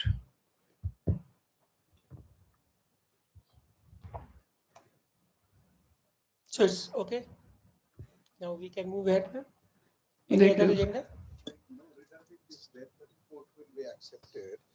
Regarding the restructuring, the report will come and the AIU will be restructured according to that. Then just now you said very right that the new president, and according to that, whatever may be the constitution will be there. So there again, there will be a online meeting of the members, or what will be the modality for that? Afterwards, the people will know that the restructuring is like this, the new body is like this. Sir, annual general body meeting is a big meeting because we invite around 1,200. So we normally combine it with the national conference when all the vice chancellors are coming here. But if we have to specially call the meeting, I think we'll go in for the online mode. GC will be calling physical meeting. AGM. What we wanted to propose is as follows. As soon as the government clears that restructuring meeting, they will submit. We will circulate all that thing to all the members, and then we will fix a day, whatever is given in the constitution as per this thing. And then we will hold an online meeting. Excellent. Also, Excellent. we will take the views in writing also, so that once we compile the minutes and everything, it happens very, very transparently. Excellent. Excellent. Court matter means there was one person, Jaipal, who had filed a court case about restructuring and the tenure of the president. So that is sub judice. So whatever decision comes, AIU will abide by that. Actually, it has happened because in the sports division of us, we found some irregularities. So we have terminated some of the people. And all of you know, once we terminate some of people, they say the president is not okay, he's illegal and all those things. So a PIL has been launched because we have suspended the joint secretary and we have terminated one person because we found a lot of irregularities in that kind of a thing. And we are at the process of clearing and making transparently, because whatever you so we have taken strict actions like portals and all other kind of things. And recently also in cultural meet also, I went personally to Satyabhama University or something like that. We found some irregularities and we have cancelled after getting their trophies to some of the member universities. So we are in the process of clearing that one university cannot get all the medals or cannot get all the kind of things. So we are very, very particular cleaning up that nexus. So that one person has actually, this lawyer who has filed is a lawyer of that person also, and he has filed a PIL. So all of you know what about PILs and all these things. Regarding this, I congratulate you personally because I spent SPPU's director of sports for 11 years, Yes. and this lobbying was happening in AIU for so long time, and you had cleaning it and making it a new that the justice to the all the players of the all universities will get that, because this is the screening for what the combined universities players also selected through that, and they get the ribbon. So congratulations for No, that. and one important thing which I want to say, so we have gone away with one. We brought another person. We brought another person of the sports, and recently when the that inquiry was done under the Professor Alok Chakrawal Saab, then we found that that person was having also an access in the FISU games. So we removed them. Now we are getting 3 persons in 3 months. So that is what that kind of cleaning. And we went to the ministry. Minister was also unhappy because that's so I told minister that anybody will do, but as all of you know, the sports and culture has got a high stakes. Sports mainly because people get job from that. So we are at the things there to happen a blockchain for certificates to clarify, and not only one person decides who will get what sports, which university should get. And myself and Secretary General Madam, we have asked to visit the nationals at place. So for this, I have gone, and we are at the time in Khelo India also, we have made a steering committee so that nothing happens, and we are looking. So we are trying to, at least 2 cleansing operations we are trying to do. And that is what we are trying to do. That is what has happened. And I can take that thing for myself that I have done that kind of thing. So I don't bother about PIL and all those things. But that thing we have taken very firmly at AIU, said no kind of a corruption at that place. Yeah, so I think that we are the sufferers of that, Saurashtra University, and our girl went to that Kite University, the Alok Chakrawal committee that you are saying, Yes. it is exactly pertaining to us. The girl went to Germany in just half a minute. I have sanctioned 2.5 lakh rupees for travel and everything. When she went there, her name was not there. It was so So disappointing. that is why that suspension Yeah. and dismissals were there, because of the mismanagement and the irregularity in the World University Games. Yeah. So And now, sir, we are looking very, very carefully on all these issues. The people who have to travel at FISU games, who are there, and ऐसा तो नहीं चारा डाल के भाईचारा बढ़ा रहे हैं. We are looking into वो those aspects. कैट यूनिवर्सिटी में से भी पूरा नेक्सस था वो that you And went that into is these happening in things. culture, and that's what is my agenda. We cannot tolerate that kind of a thing. And we are making SOPs, we are things, and we will request all the people, if you have got anything, please write to the Secretary General, and till I am the President, we will take the harshest action. We have got one North Zone, a very big university, just they have to return their trophy. Mr. President. Very nice. Mr. President. Every year the participation fees, earlier it was 2,500, last year it was 3,500. So the host university should also provide some food and accommodation. They are charging more, 3,500 per candidate, per person. Actually, the visit, I mean, the stay is for 7 days or so, no? So they have to spend on the stay, they have to spend on the food. Therefore, the universities are charging. So that money is going to the universities for hosting it. But of course, we can talk to the university if they are willing to do it at their own. We will be more than welcoming that. A piece of information just I want to have. Whether there is a set norm or a practice as far as the admission of the items in the agenda is concerned, or anything, whether it is scrutinized or as For the general, as they come, we admit. For the general body?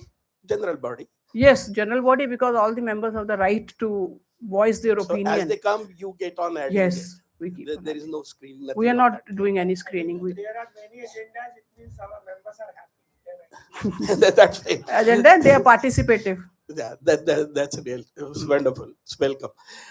Second thing, sir, as far as the financial matters are concerned, and you have whether they are simply brought to the notice of this Augusta just as a piece of information, or you are also seeking permission or approval for that. Say, for example, you have made an appointment of an auditor.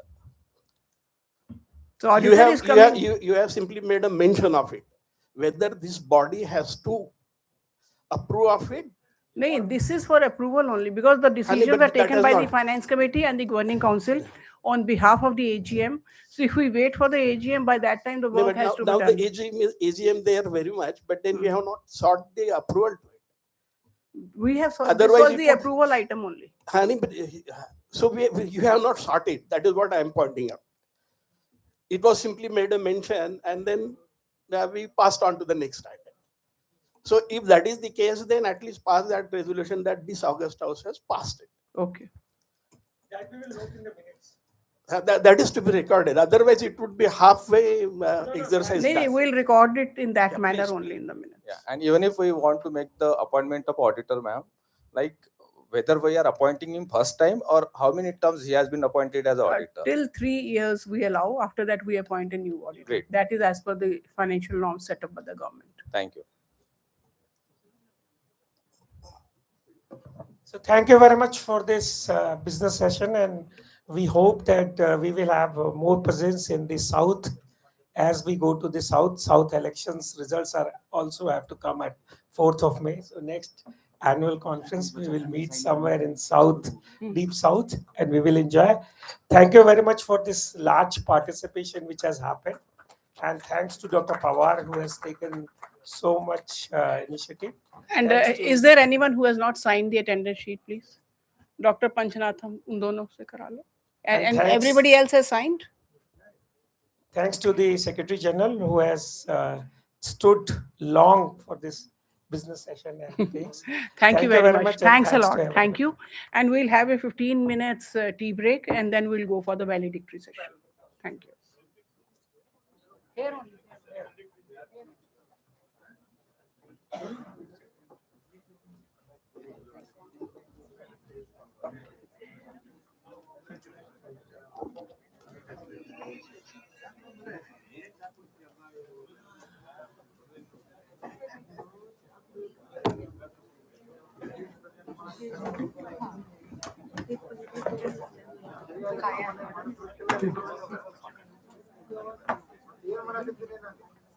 सुन उनको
A very good afternoon to one and all gathered here.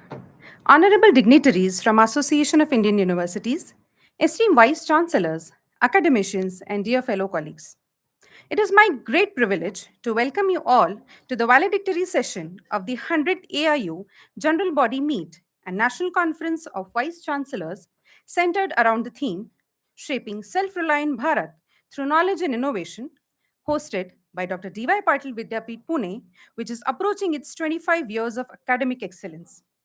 As we arrive at the culmination of this intellectually enriching journey, we take a moment to reflect on the insightful deliberations and meaningful exchanges that have shaped our discussions over the course of this conference. The dialogues fostered here throughout the past 2 days have reinforced our collective commitment to Swadeshi, economic patriotism, and techno-nationalism. The rich technical sessions spanning sustainability, internationalization, entrepreneurship, advanced technologies, and indigenous knowledge systems have clearly demonstrated that when knowledge is transformed into innovation and purposeful action, it becomes the driving force of a self-reliant and future-ready India. ज्ञान से जागे नई उड़ान, नवाचार से बड़े सम्मान, शिक्षा बने जब परिवर्तन की पहचान, तभी सशक्त हो भारत महान. Today's session is not merely a conclusion, but a celebration of collaboration and of shared purpose we have envisioned together. It is also an opportunity to acknowledge the contributions of all participants, presenters, and organizers who have made this conference a resounding success. As we proceed, we are privileged to have with us distinguished dignitaries whose guidance and insights continue to inspire the academic community. Their presence adds great value to this concluding session. It is my utmost pride and privilege to introduce to this august gathering our chief guest for today, a visionary educationist, an inspiring leader, and a distinguished academician, Dr. Atul Kothari, National Secretary, Shiksha Sanskriti Utthanyas. I welcome Professor Vinay Kumar Pathak, President AIU and Vice Chancellor CSGM University, Kanpur. Dr. Mrs. Pankaj Mittal, Secretary General, AIU. Honorable Chancellor, Dr. P.D. Patil Sir, DPU Pune. Honorable Pro-Chancellor, Dr. Bhagyashree Patil Madam, DPU Pune. Dr. Smita Zadav, Pro-Vice Chancellor, DPU Pune. Dr. Yashraj Sir, Treasurer, Dr. D.Y. Patil Vidyapeeth Society, Pune. Dr. N.J. Pawar Sir, Vice Chancellor, Dr. D.Y. Patil Vidyapeeth, Pune. Let us now begin the valedictory session with enthusiasm and a renewed sense of purpose, carrying forward the momentum created here into actionable outcomes for the betterment of higher education in India. May I now request Honorable Chancellor, Dr. P.D. Patil Sir, to kindly felicitate our chief guest for today. Dr. Atul Kothari, our chief guest for today. Dr. Atul Kothari, National Secretary, Shiksha Sanskriti Utthanyas, New Delhi.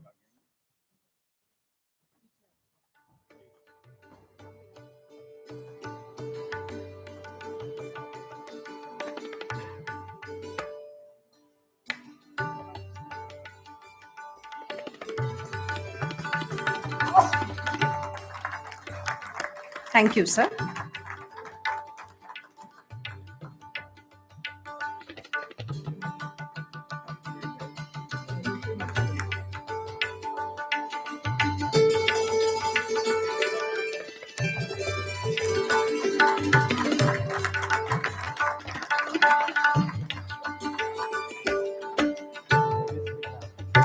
Thank you, sir.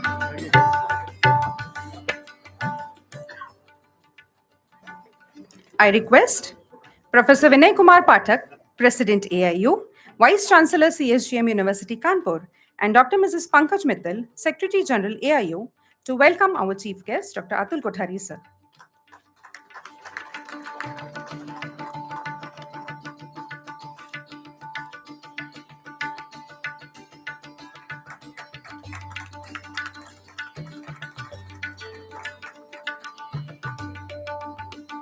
Thank you, sir and ma'am. I request Honorable Chancellor Dr. P.D. Patil Sir, DPO Pune, to kindly felicitate Professor Vinay Kumar Pathak, President AIU and Vice Chancellor, CSGM University Kanpur, with a floral bouquet.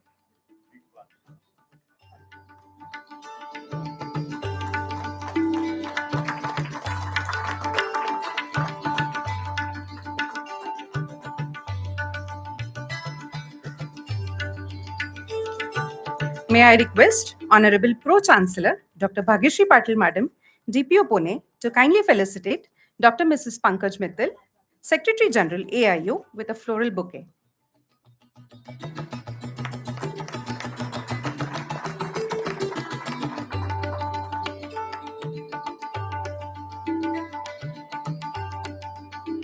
I request Dr. Mrs. Pankaj Mittal ma'am to kindly felicitate Dr. Bhagyashree Patil Madam, Honorable Vice Chancellor, DPO Pune. Pro-Chancellor, DPO Pune, sorry.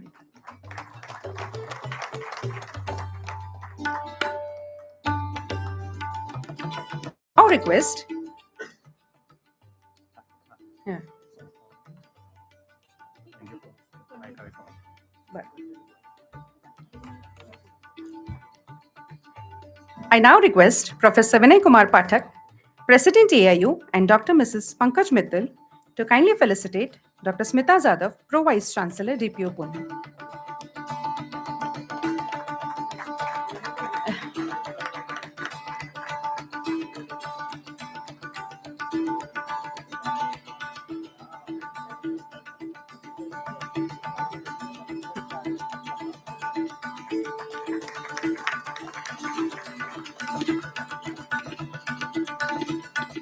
I request Professor Vinay Kumar Pathak and Dr. Mrs. Pankaj Mittal ma'am to kindly felicitate Dr. Yashraj Patil sir, Treasurer Dr. D.Y. Patil Vidyapeeth Society, Pune. I request Vinay Kumar Pathak sir and Pankaj Mittal ma'am to felicitate Dr. N.J. Pawar sir, Vice Chancellor, DPU Pune.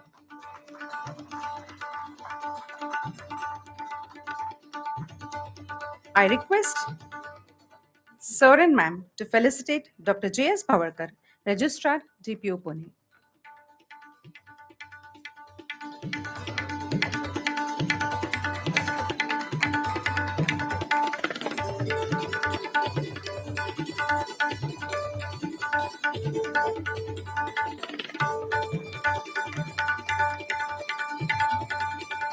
I request Professor Vinay Kumar Pathak sir and Pankaj Mittal ma'am to kindly felicitate Dr. Tushar Palikal, Nodal Officer, DPO Pune.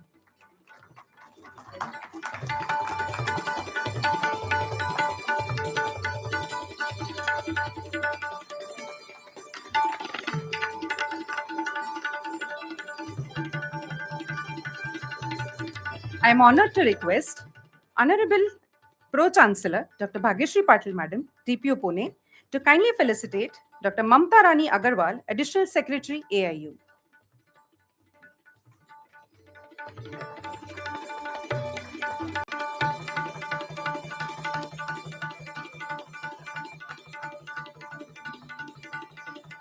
Thank you, ma'am.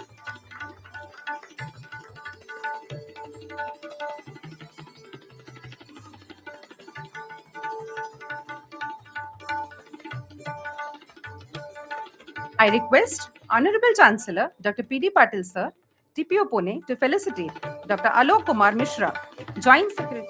Sorry. I request Honorable Chancellor Dr. P.D. Patil sir, DPO Pune, to felicitate. Madam Lasparak, I'm so sorry. No, hold up, sir, madam.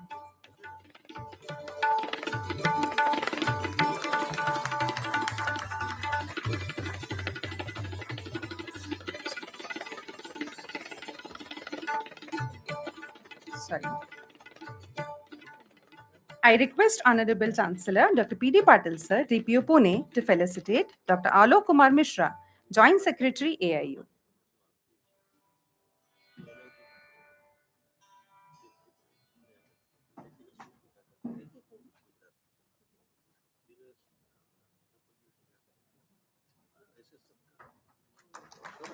Thank you, sir.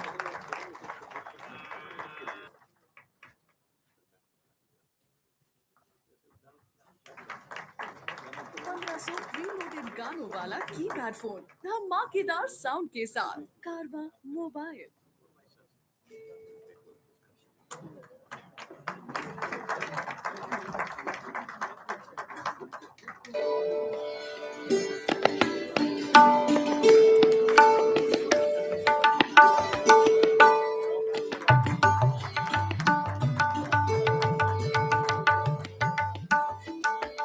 Thank you, sir. I request Honorable Pro-Chancellor Dr. Bhagyashree Patil Madam to kindly felicitate Dr. Rama Devi Pani, Editor, University News.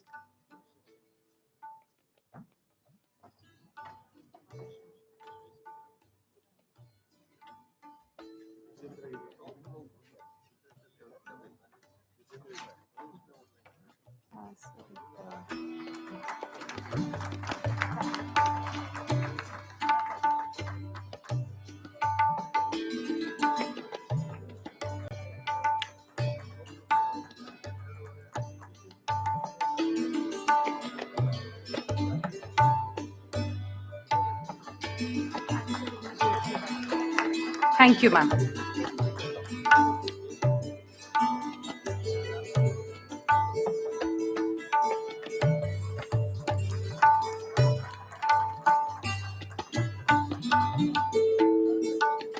Thank you, ma'am. I finally request Honorable Chancellor Dr. P.D. Patil, sir, to felicitate Dr. Vijendra Kumar, Head, Meetings Division, AIU.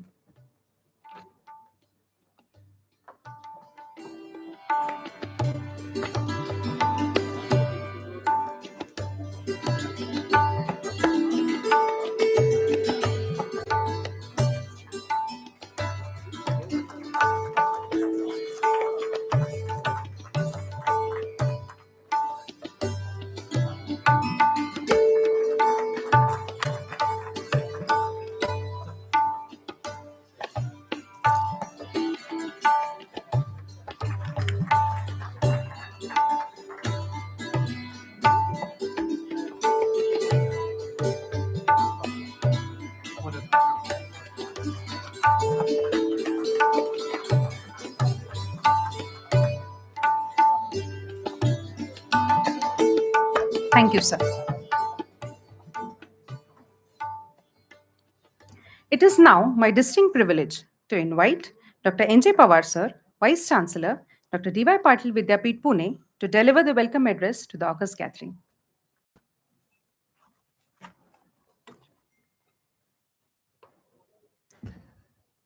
Good afternoon to all of you. The chief guest of today's valedictory function and Secretary of the National Secretary for Shiksha, Sanskriti, Uttan, Nyas, New Delhi, Dr.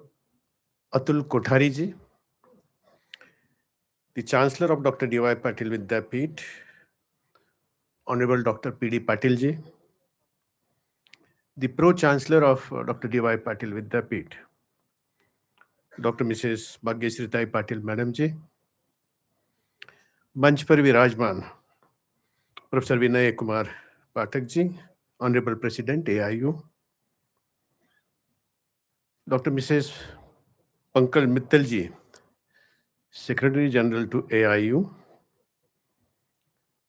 our pro vice chancellor and secretary of the Dr. D.Y. Patil Vidyapeeth Society, Dr. Mrs. Smita Jadhav ji, our young dynamic leader, trustee and treasurer, Dr. Yashraj Patil ji.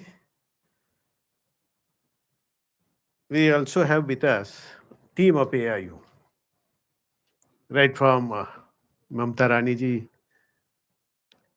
to Virender, as well as Alok Kumar ji and Pani Madam ji.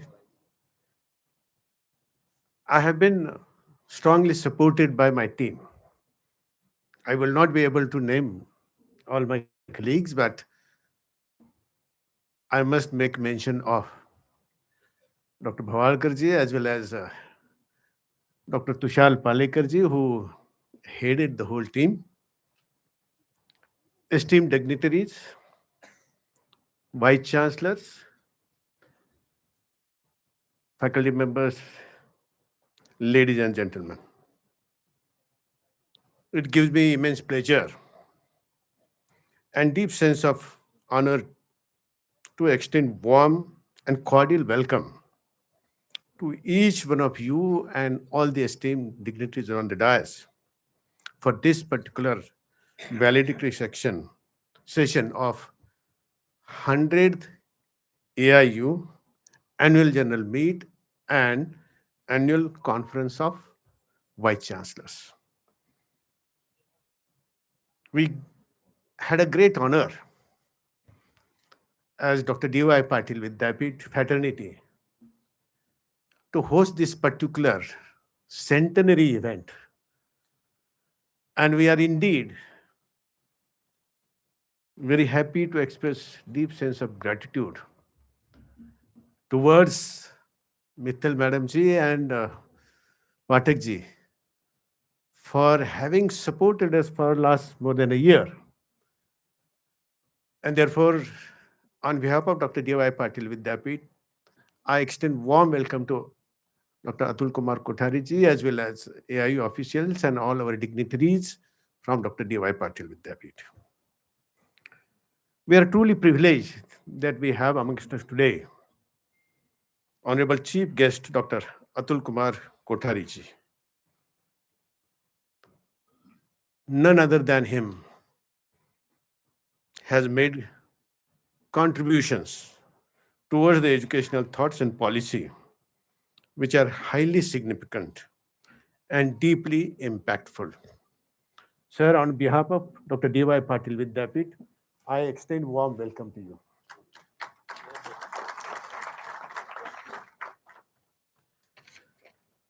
I must also my respectful greetings I must express to Pathak ji for supporting this particular event along with Dr. Mittal ji. Both of you have been a visionary leader to the AIU and all the universities, 1,200 plus universities and members, those who are representing these universities, for supporting and also relentlessly guiding for the success of this particular event, and therefore I extend a warm welcome to you. I fall short of the words because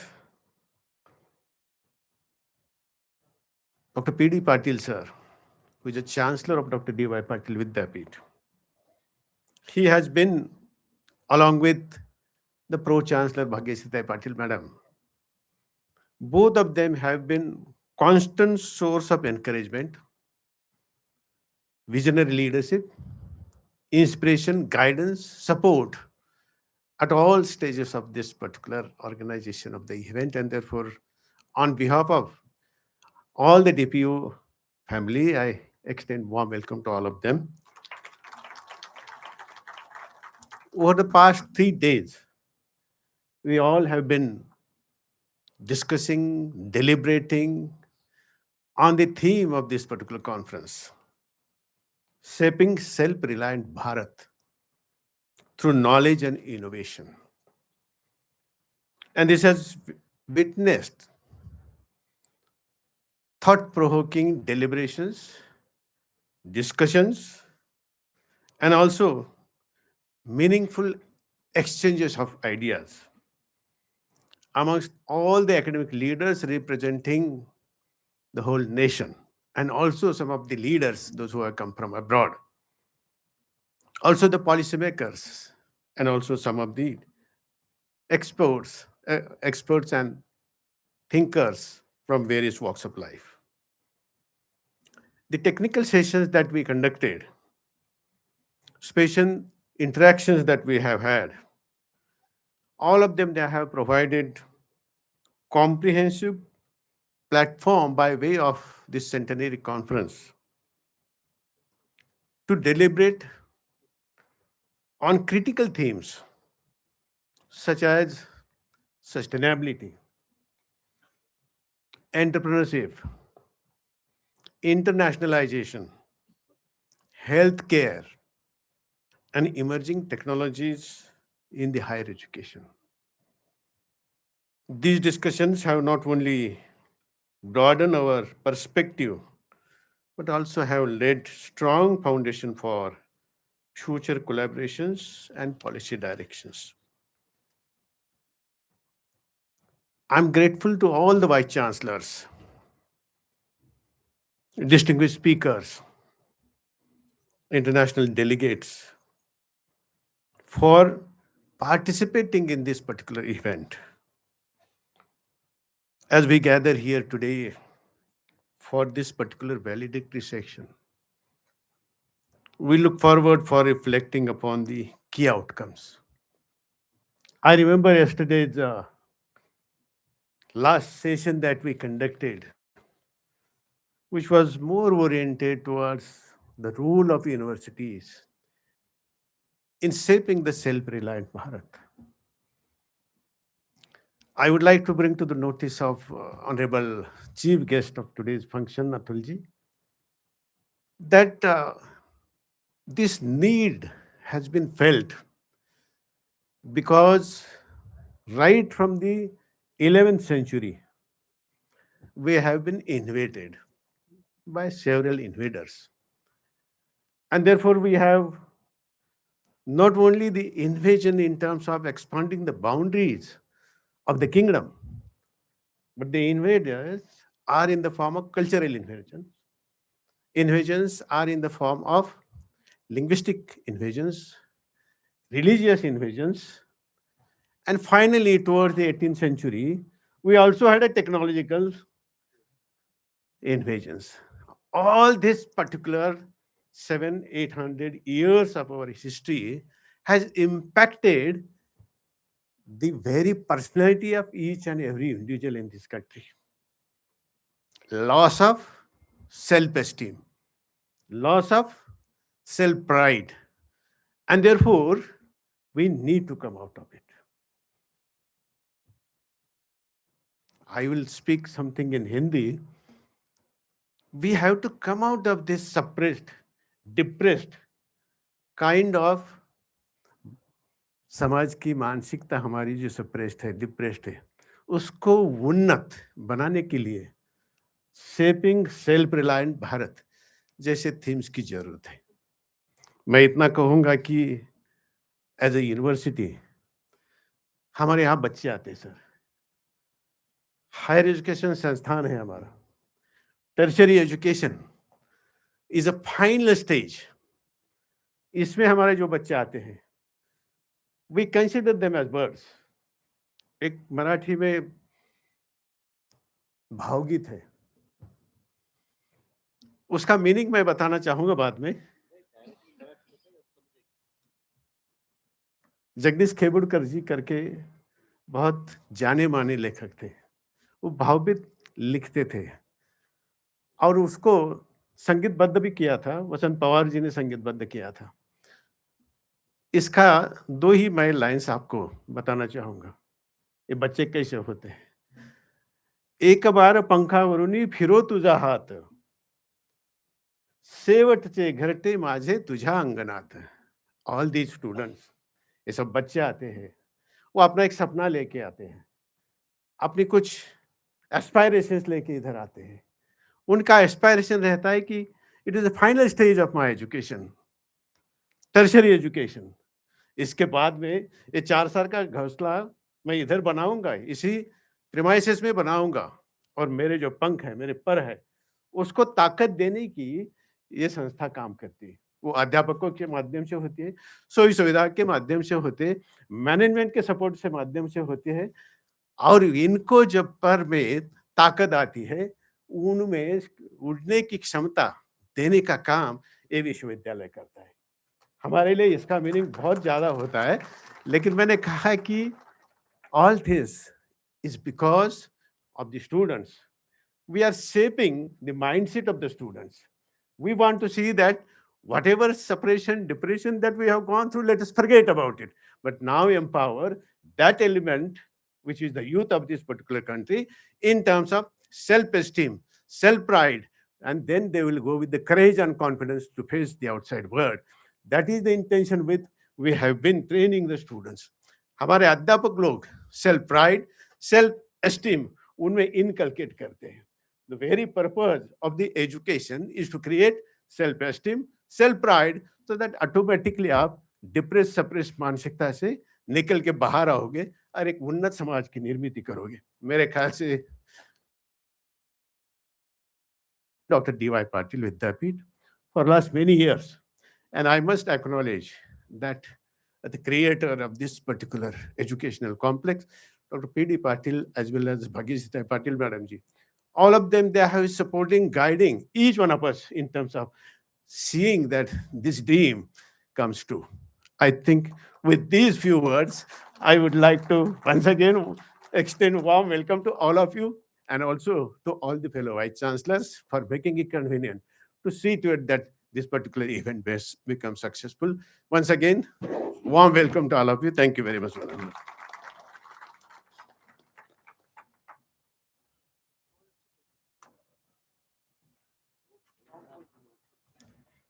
Thank you, sir, for your visionary guidance, which reflects the blend of excellence and social responsibility.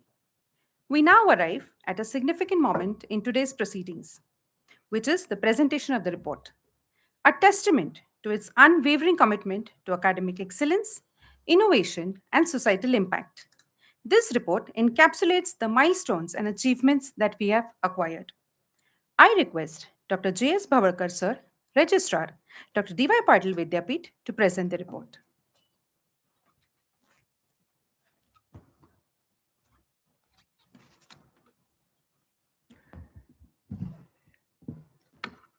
Respected dignitaries on the dais, off the dais, vice chancellors, distinguished delegates, academicians, ladies and gentlemen, good afternoon to one and all. It is my honor to present the report of 100th Annual General Body Meet and National Conference of Vice Chancellors organized by Association of Indian Universities and hosted by Dr. D.Y. Patil Vidyapith and Jnana Prasad Global University, Pimpri, Pune. Over the last 3 days, the conference witnessed meaningful deliberations on the theme of shaping self-reliant Bharat through knowledge and innovation. Eminent experts and leaders shared their valuable insights on education, sustainability, innovation, healthcare, and entrepreneurship. The discussions reaffirm the vital role of universities in national progress and youth empowerment.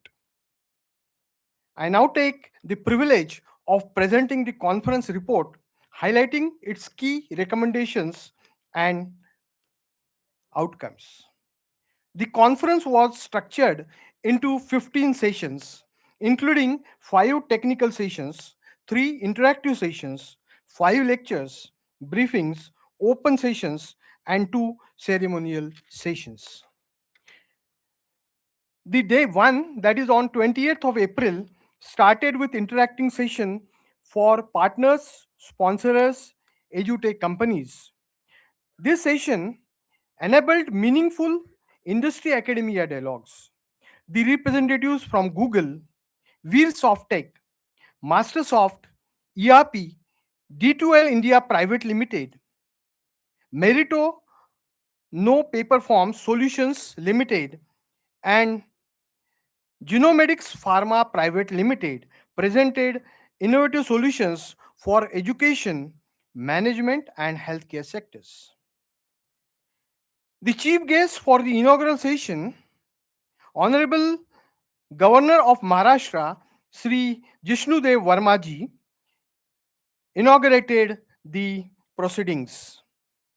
The inaugural session was graced by Dr. P.D. Patil, Honorable Chancellor, Dr. D.Y. Patil Vidyapith, Pimpri, Pune, Dr. Bhagyashree Patil, Pro-Chancellor, DPU, Dr. Mrs. Pankaj Mittal, Secretary General, AIU, Professor Vinay Kumar Pathak, President AIU, Professor Dr. Injay Pawar, Honorable Vice Chancellor DPU, Dr. Somnath Patil, Pro Chancellor DPGU, Dr. Smita Jadhav, Pro Vice Chancellor DPU, and Dr. Yashraj Patil, Treasurer, Dr. D.Y. Patil Vidyapith. The program featured the ceremonial lamp lighting, the national song Vande Mataram, national anthem, and the Maharashtra state song, followed by welcome of the dignitaries. Dr. Mrs. Pankaj Mittal delivered the welcome address and outlined the 5 zonal conferences organized across India.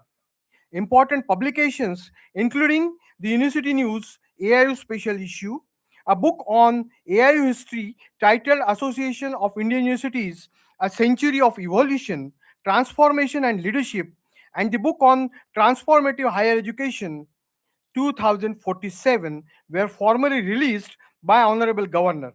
The session concluded with inspiring addresses by distinguished guests on future of higher education and nation building. Honorable Governor mentioned the education should go beyond textbooks and appreciated the arrangements made by DPU for this 100th AIU conference. Our Chancellor Dr. P.D. Patil welcomed the gathering and highlighted the Vidyapith's growth in national, international rankings and ratings. While Professor Vinay Kumar Pathak spoke on the vision of Viksit Bharat, India's economic progress and its global standing in patent applications. Interface with international delegates on the theme of promoting internationalization in higher education was the first technical session, which was chaired by Professor Vinay Pathak and Dr. Pankaj Mittal with diverse panel of global academic leaders. The discussion moved beyond simple student mobility, emphasizing curriculum internationalization, joint research, and faculty exchanges as essential for modern institutional quality. The speakers, Professor Colin Riordan, Professor Achyut Prasad Wagre, Professor Kunal Sehgal, Mr. Arthur Rath, Dr. Vishal Talwar, and Dr. Megha Sangar, threw light on equitable global partnerships, embedded learning pathways, international campuses, exchanges of the programs, and challenges faced by Tier 2 and Tier 3 institutions. The next technical session was on self-reliant Bharat through Swadeshi, economic patriotism, and techno-nationalism. The session was chaired by Professor Bhagwati Prakash Sharma, former Vice Chancellor, Gautam Buddha University, Noida, focused on the ways and means through which our country can become self-reliant, reduce its trade deficit, promote manufacturing, innovation, entrepreneurship, and many more. The speakers, Professor Raj Kumar Mittal, Dr. Shashank Shah, Dr. V.S. Kanchan Bhaskaran, emphasizes that country should make endeavors to strengthen the higher education system and universities should focus on research, innovation, and entrepreneurship. The advancements made by the country in semiconductor manufacturing, defense equipment manufacturing, agriculture and food and digital public infrastructure were also discussed. Special session on health was conducted and the theme was universities as catalysts for equitable and sustainable healthcare in self-reliant Bharat. The session was chaired by Professor Ved Prakash Mishra, who described healthcare as the fundamental right and called for reforms supported by AI-driven digital systems. Speakers, Professor Dr. G.D. Yadav, Professor Dr. Mahesh Verma, and Professor Dr. Bhushan Patwardhan emphasized innovation-led universities, indigenous research, healthcare equity, sustainability, curriculum redesign, and an integrative model combining modern medicine with Ayush. The session's highlights were academia industry collaboration, community engagement, and technology enabled curricula for affordable preventive health care. Professor Mishra announced the panel as a standing committee to prepare an action plan on the theme, and AIU is requested to finalize that panel and come out with the suggestions. Cultural event followed the health technical session, and the great singer Hariharan and his team mesmerized the audience with some very soothing ghazals and all-time favorite Hindi, Tamil, and Marathi tracks. That ended with day one. Day two, that is 29th of April 2026. The very first session started with AIU Foundation Day lecture on shaping self-reliant Bharat through knowledge and innovation. The Foundation Day lecture was delivered by none other than Dr. Vinay Sahasrabuddhe, who spoke on how knowledge and innovation can drive Atmanirbhar. He highlighted India's civilized ethos and five key challenges: identity, purpose, authority, ownership, and relationships. He emphasized the importance of Swadeshi, Swabhasha, Swabhusha, and Swabhoj in building a self reliant nation.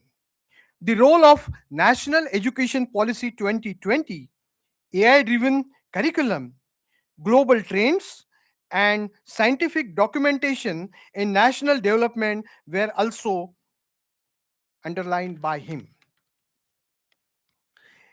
This AI Foundation lecture immediately followed by brief on Prime Minister's entrepreneurship internship scheme PMIS by Dr. Navdeep Singh Suhag, Deputy Director, Ministry of Corporate Affairs, Government of India.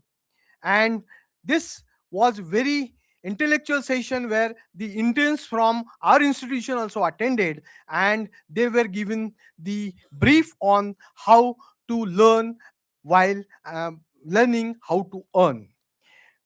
Next brief by the representatives of the Bharat Scouts and Guides BSG by S. Prasanna Srivastav, Director for Special Program Bharat Scouts and Guide Dr. Darshana Pavaskar, Director Bharat Scouts and Guides, really had given us the insight that what the Bharat Scouts has done for the nation. And we are very fortunate Dr. Pankaj Mittal is a mentor and she is leading this particular activity. And the nationalism through these Bharat Scouts was really very, very motivating, and really we learned a lot from it.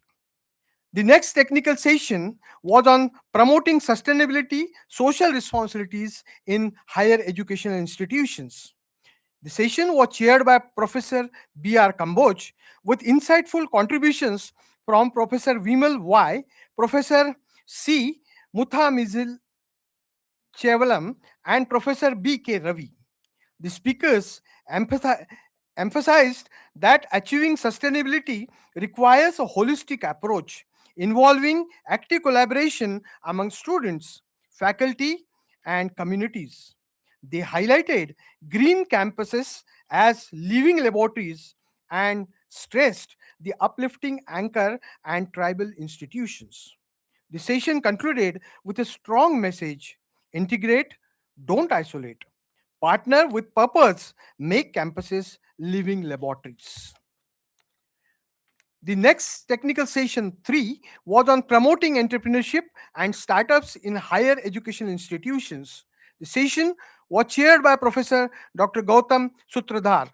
The speakers, Dr. K.C. Thomas, Dr. Nirmaljit Singh Kalsi, and Professor Dr. Rajiv Sud, emphasis transforming health higher education institutions into innovative ecosystems that nurture job creations and entrepreneurs.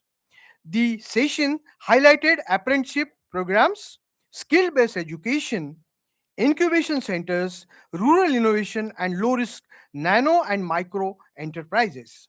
The speaker stressed on stronger industry academia collaborations and inclusion of entrepreneurship indicators in National Institutional Ranking Framework and NAC frameworks. The concluding statement was that the HEIs must move from producing graduates to producing innovators, startups, and enterprise leaders for self reliant India. The next technical session 4 was on creating AI and quantum enabled HEIs. The session was chaired by Professor H. Sudarshana Rao, emphasized on the need for HEIs to become intelligent, future ready institutions driven by AI and quantum technologies. Speakers Professor Vineet Kansal, Professor Dr. Praful Kumar Udani, Professor Srijan Pal Singh, and Professor Sanjay Jain highlighted innovation led transformation in higher education. The session noted challenges such as limited research funding, infrastructure gaps, and lack of interdisciplinary collaborations. Speakers stressed that the institutions should move from consuming AI tools to creating indigenous AI solutions. Virtual reality and immersive technologies were presented as key tools for experiential learning. The session concluded that the policy support, research ecosystems, and collaborative innovation are essential for AI and quantum based HEIs. The next session was an interactive session for partners, sponsors, and edutech companies. Dexit Global, Social Work Technology Private, FIB, Philips, Anand Chemicals, Hybrid Biomedical Equipment and Allied Technology, Visionary Medical Solutions, and Elsevier RELX India Private Limited. The technical session 5 was on integrating traditional wisdom in curriculum research. And the session was attended none other than Atulji. The session was chaired by Professor Sat Prakash Bansal, who emphasized integrating Indian knowledge systems and modern education and AI for Viksit Bharat. Speakers Professor Shashikala Vanjari, Senior Professor Kumar Molugram, Professor Srinivas Varkhedi, and Professor Dr. Atul Kothari. Dr. Atul Kothari highlights I'm sorry sir, but you are professor because you are professing. आप professing करते हैं. Learning, we learn roots of Indian traditions.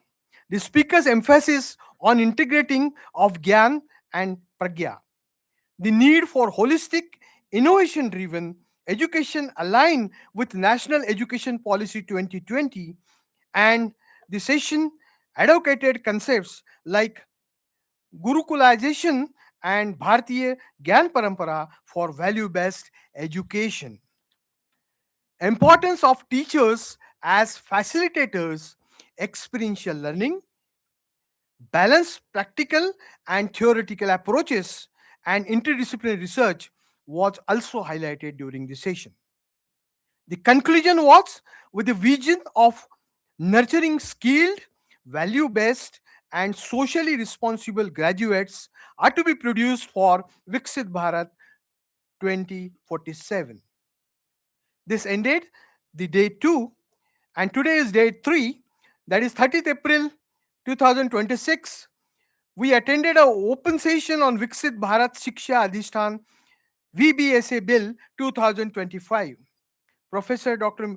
Mrs. Pankaj Mittal briefed the audience about Viksit Bharat Shiksha Adhishtan VBSA Bill 2025 that proposes single apex regulatory body for higher education, replacing existing bodies like UGC, AICT, NCTE to create a unified system.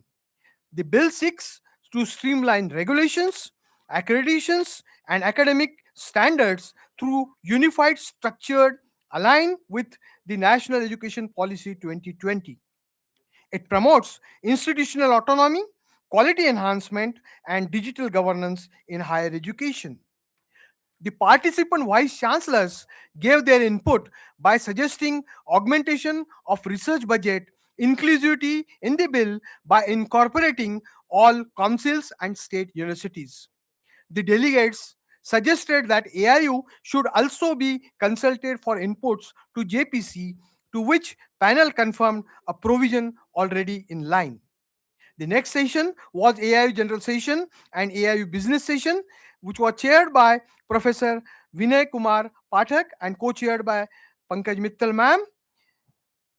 Thus, in conclusion, this conference highlighted the transformative role of higher education in driving innovation, inclusivity, and national development, matching with the theme of self-reliant India, that is Bharat. Thank you, sir. The collective insights of all experts have provided strategic roadmap for building the nation which is future ready, collaborative, and research driven institutions to support this particular vision. Thank you very much.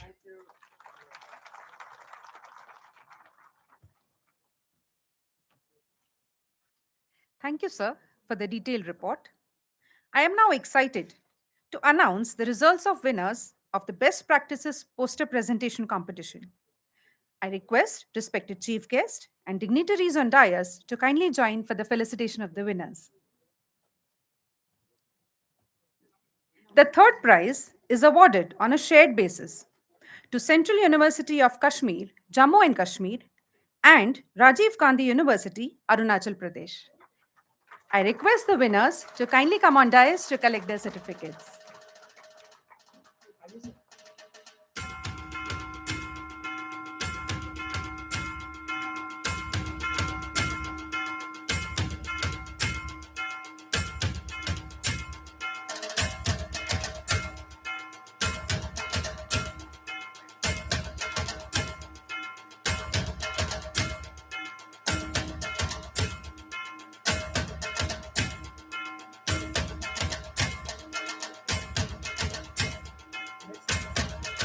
The second prize is also awarded on a shared basis to Gandhigram Rural Institute, deemed to be university, Tamil Nadu, and also to Vellore Institute of Technology, VIT AP.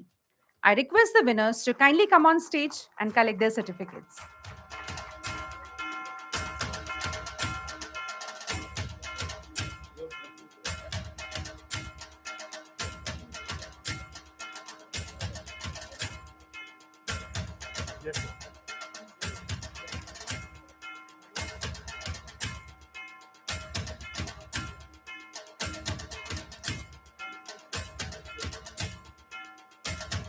Congratulations to the winning teams. The first prize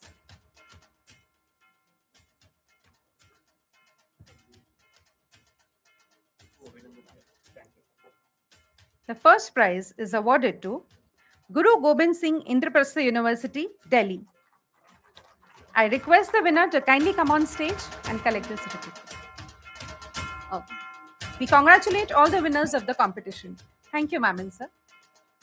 It is now my proud privilege to invite Dr. Mrs. Pankaj Mittal, Secretary General AIU, to share her valuable insights and address the esteemed audience.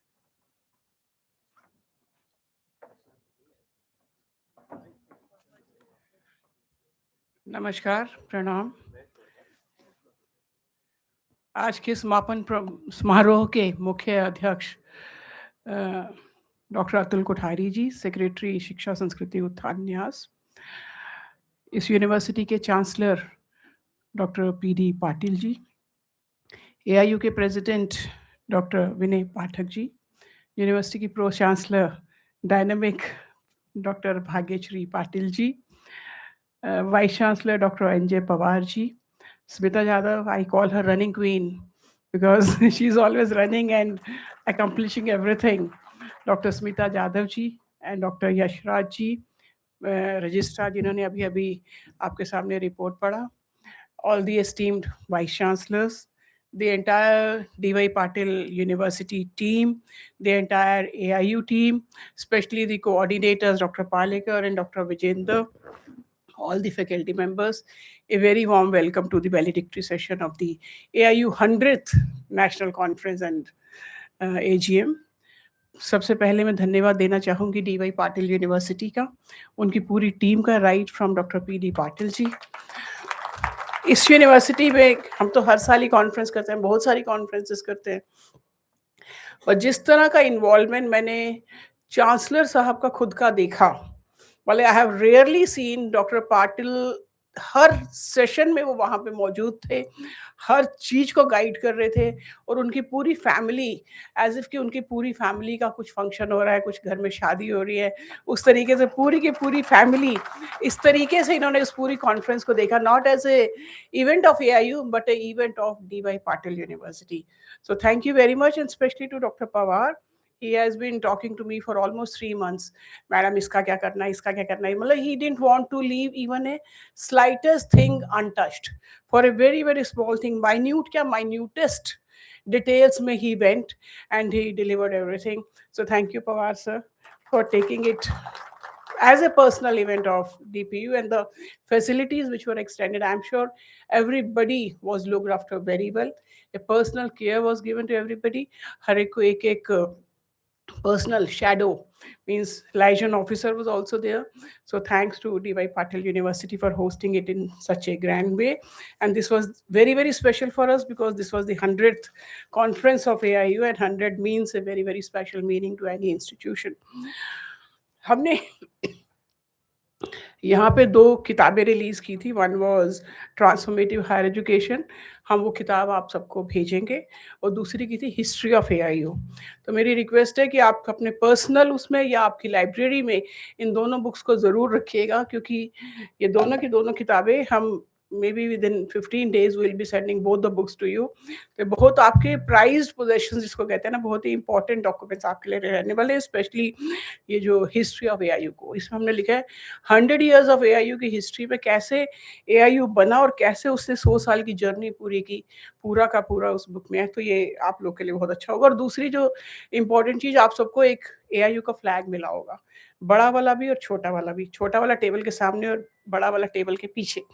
तो वो AIU का flag हम चाहते हैं कि जब भी हमारी AGM हो या कोई भी कॉन्फ्रेंस हो, if along with the national flag, AIU flag is also there.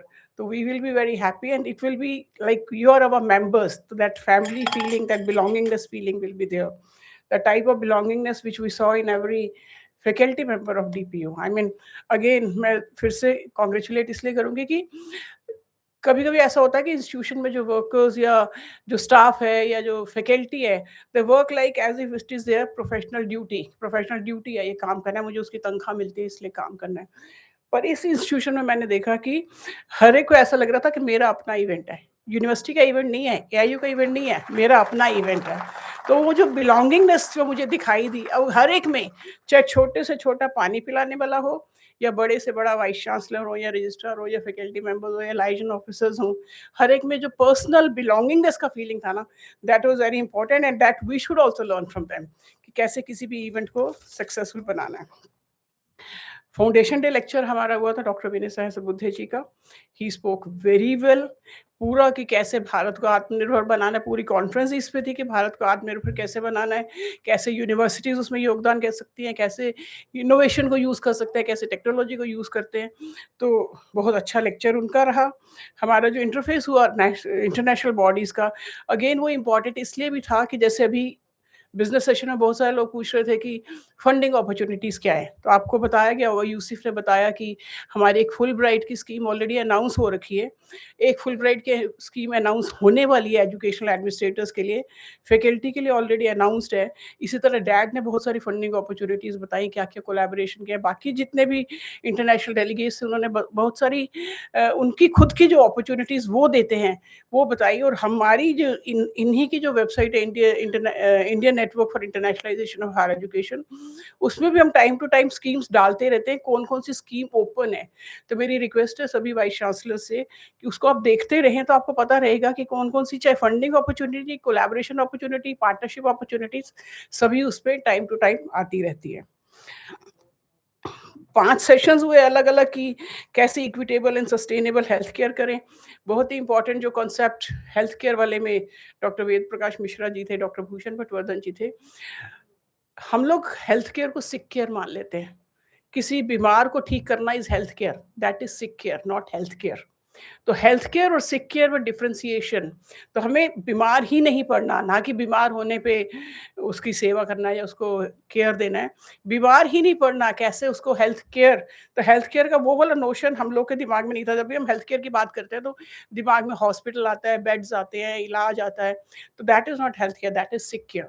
तो हेल्थ केयर मीन्स कैसे हेल्दी अभी हैं तो हेल्दी ही बने रहें, तो उस कॉन्सेप्ट को कैसे प्रमोट करना है, कैसे इंटीग्रेटेड मेडिसिन की बात करनी है कि अगर कोई इलाज आयुर्वेदा में अच्छा है, कोई होम्योपैथी में अच्छा है, कोई एलोपैथी में अच्छा है, कोई नेचुरोपैथी में अच्छा है, तो कैसे इंटीग्रेट करके, ये नहीं कि एक ही पैथी चाहिए हमें, मल्टीपल पैथीज को कैसे इंटीग्रेट करना है, उस पर काफ़ी बात हुई। हमने सेल्फ रिलायंट भारत कि स्वदेशी इकोनॉमिक पैट्रियटिज्म, टेक्नो नेशनलिज्म, बहुत सारे लोग मुझे बोल रहे थे बाद में कि मुझे पता ही नहीं था कि मैं चेरी ब्लॉसम जो है वो विदेशी शू पॉलिश है, और हम उसको इतने सालों से इस्तेमाल कर रहे हैं चेरी ब्लॉसम को। तो उसमें बड़ा सारे लोगों का दिमाग भी खुला कि बहुत सारी चीज़ें हम इस्तेमाल करते हैं रोज़ के रोज़, पर हम सोचते ही नहीं हैं कि वो एक फॉरेन ओरिजिन की चीज़ है, और उसको इस्तेमाल करके हम फॉरेन कंट्रीज़ को या फॉरेन कंपनीज़ को हेल्प कर रहे हैं। तो क्यों ना हम अपनी कंपनीज़ को, अपने देश को, अपने देश के लोगों को हेल्प करें। तो उसका बहुत अच्छा, मैं बहुत एक-एक लाइन में बता रही हूँ क्योंकि हमें अतुल जी को सुनना है, वो बहुत अच्छा बोलते हैं। इसी तरह जब हम promoting sustainability and social responsibility का जो सेशन था, ग्रीन कैंपसेस की तो बात हुई, पर अगेन सबसे इम्पोर्टेंट ये था कि हम कॉर्पोरेट सोशल रिस्पॉन्सिबिलिटी की बात तो करते हैं CSR की, पर यूनिवर्सिटी सोशल रिस्पॉन्सिबिलिटी की बात नहीं करते हैं कि यूनिवर्सिटीज़ की भी एक सोशल रिस्पॉन्सिबिलिटी है समाज के प्रति, कि यूनिवर्सिटीज़ को समाज को क्या देना है, किस तरह से बच्चों को ग्रूम करना है कि वो समाज के प्रति भी रिस्पॉन्सिबल बने, कैसे अपनी फैकल्टी को रिस्पॉन्सिबल बनाना है, कैसे यूनिवर्सिटी को अपने अंदर ग्रीन कैंपसेस की जब हम बात करते हैं तो अपने अंदर कैसे बिजली की बचत करनी है, पानी की बचत करनी है, कैसे हमें सस्टेनेबल कैंपसेस बनाना है, तो उसके ऊपर बहुत सारी चर्चा हुई।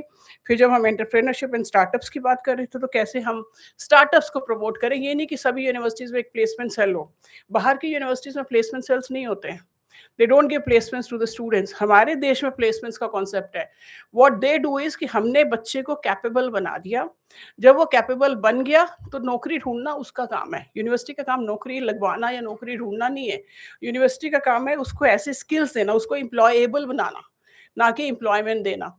तो कैसे हम बच्चों को जॉब सीकर्स की जगह जॉब क्रिएटर्स बना सकते हैं, कैसे उनको कैपेबल बना सकते हैं, कैसे उनको स्किल्ड बना सकते हैं, और कैसे एंटरप्रेन्योरशिप की तरफ प्रेरित कर सकते हैं, ये उस सेशन का महत्व था। फिर creating AI and quantum enabled HEIs, ये बहुत अच्छा सेशन था। बहुत सारे लोगों ने मुझे आके बोला भी कि this is a very very important topic, क्योंकि इन थिंग है, और हमारे देश में कहीं पे भी चाहे AI की बात हो कि और क्वांटम की बात हो, तो उन बच्चों को, इस तरह के नॉलेजेबल बच्चे जो क्वांटम और AI की बात करें, क्रिएट कौन करेगा? हमारी यूनिवर्सिटीज़ करेगी। तो इसलिए यूनिवर्सिटीज़ का सबसे बड़ा रोल है, अगर हम कभी भी AI की बात करते हैं, क्वांटम की बात करते हैं, इनोवेशन की बात करते हैं, टेक्नोलॉजी की बात करते हैं, तो सबसे ज़्यादा ज़रूरी ये है कि बच्चे उस तरीके के क्रिएट हो, उस तरीके के हमारे को स्किल्ड मैन पावर क्रिएट करना, वो सारी ज़िम्मेवारी है यूनिवर्सिटीज़ की। तो इसलिए यूनिवर्सिटीज़ का रोल इसमें बहुत अहम हो जाता है। तो जो लास्ट सेशन था वो तो IKS पे, IKS नहीं बोलूँगी, भारतीय ज्ञान परंपरा बोलूँगी। हमने न्यास में भी एक अभियान शुरू किया, उसमें हमने करीब 10 लाख सिग्नेचर्स इकट्ठे किए हैं कि भारत को भारत ही रहने दो, इंडिया मत बनाओ। तो जब किसी भी देश का नाम 2-2 नाम नहीं होता, इंग्लिश में कुछ और, हिंदी में कुछ और, एक हमारे देश में 2-2 नाम क्यों है कि इंग्लिश में इंडिया बोलेंगे, हिंदी में भारत बोलेंगे। तो हमने बहुत सारी यूनिवर्सिटीज़ ने भी अपनी-अपनी EC में ये अप्रूव किया है। तो मेरा आप लोगों से अपील रहेगी कि आप भी अपनी-अपनी यूनिवर्सिटीज़ में ये सोच सकते हैं कि हमारी यूनिवर्सिटी में किसी भी डॉक्यूमेंट में हम इंडिया शब्द ना यूज़ करके भारत शब्द इस्तेमाल करेंगे। और बहुत भाई जी कितनी कई कम से कम 20-25 यूनिवर्सिटीज़ ने इसको अपनी-अपनी EC से अप्रूव किया है, और करीब 10 लाख लोगों ने साइन किया है, जो ज्ञापन हम ऑनरेबल प्रेसिडेंट ऑफ इंडिया को सौंपने वाले हैं कि भारत का नाम भारत ही रहने दो, चाहे उसमें कॉन्स्टिट्यूशनल अमेंडमेंट करना पड़े, पर उसको भारत ही रहने दो। और एक बहुत ही अच्छी लाइन जो बोली कल वरखरी जी ने कि हम पहले बात करते थे कि अपने गुरुकुल्स को मॉडर्न करना है, मॉडर्नाइजेशन ऑफ गुरुकुल्स। अब हम बात कर रहे हैं कि जो हमारी मॉडर्न एजुकेशन है ना, उसका गुरुकुलाइजेशन करना है। तो उल्टा हो गया बिल्कुल, क्योंकि हम अब पहचान रहे हैं कि हमारे गुरुकुल्स में जो एजुकेशन दी जाती थी वो कितनी अच्छी एजुकेशन थी, और उससे हम सही में अच्छे ह्यूमन बींग्स, मतलब हम एम्प्लॉयज़ नहीं क्रिएट कर रहे हैं, हम अच्छे ह्यूमन बींग्स क्रिएट कर रहे हैं। तो उसके ऊपर बहुत अच्छा सेशन था। ओवरऑल मुझे लगता है कि बहुत ही अच्छा सेशन रहा। बीबीएससी पे भी बहुत अच्छी चर्चा हुई। हम वो सारे के सारे कमेंट्स जेपीसी को भेजेंगे, और आप सबको मैं एक बार फिर से बधाई देती हूँ कि बहुत ही अच्छी कॉन्फ्रेंस हुई, और सब because of you. AIU is because of its members. हमारी कोई एग्जिस्टेंस ही नहीं है अगर आप लोग ना हो। तो special thanks to each and every member of AIU। And हमारी अगली एनुअल कॉन्फ्रेंस साउथ इंडिया में होगी। इस बारी वेस्ट इंडिया में थी, अगली कॉन्फ्रेंस साउथ इंडिया में होगी। 7 यूनिवर्सिटीज़ ने अप्लाई किया है, उसमें से एक को हम चुनेंगे कि कहाँ वहाँ वो कॉन्फ्रेंस होगी।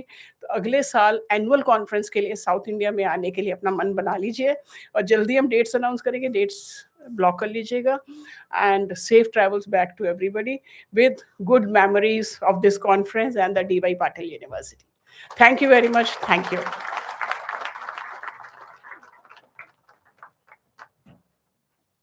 Thank you, ma'am, for the inspiring and heartfelt words. With great respect, I now invite Professor Vinay Kumar Pathak, President AIU and Vice Chancellor, CSGM University Kanpur, to kindly address the gathering.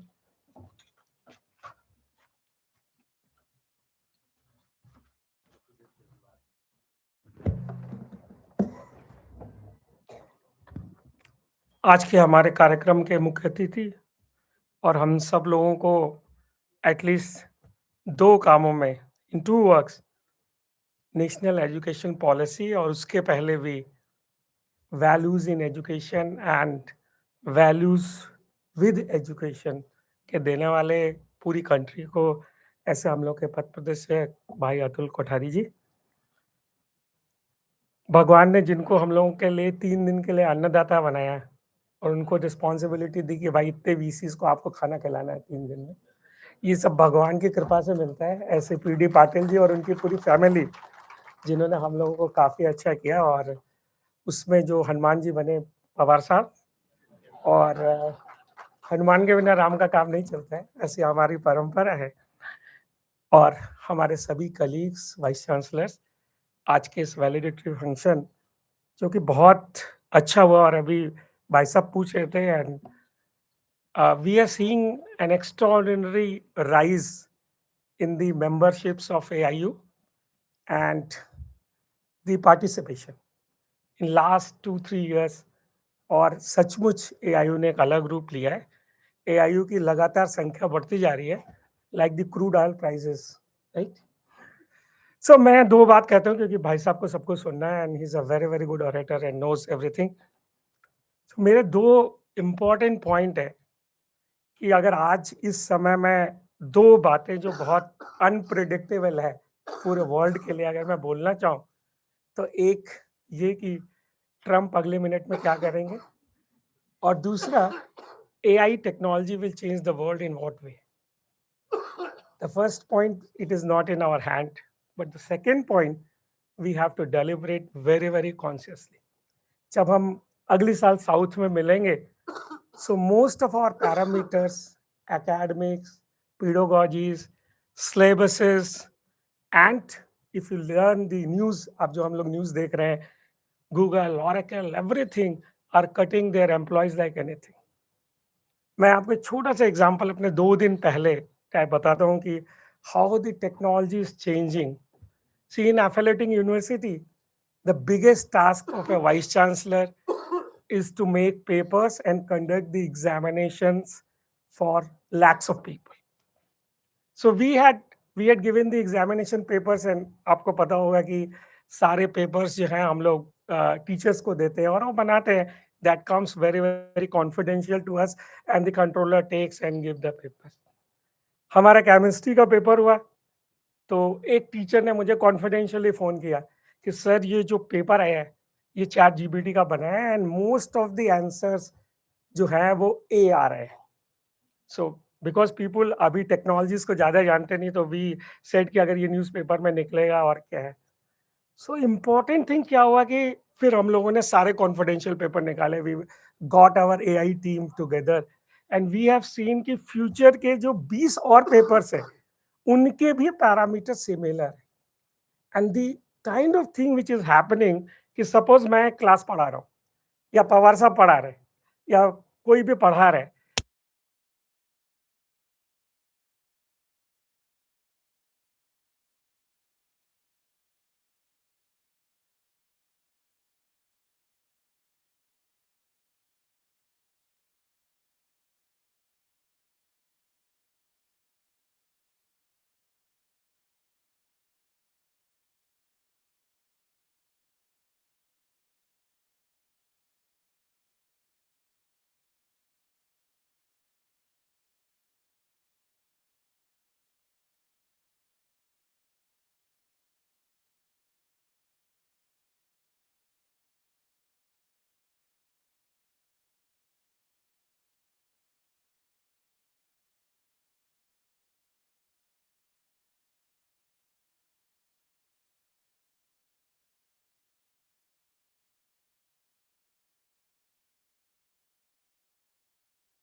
के अलावा सब हमारी बेटी है, बहन है या माँ है, ये कॉन्सेप्ट हमारा है भारतीय।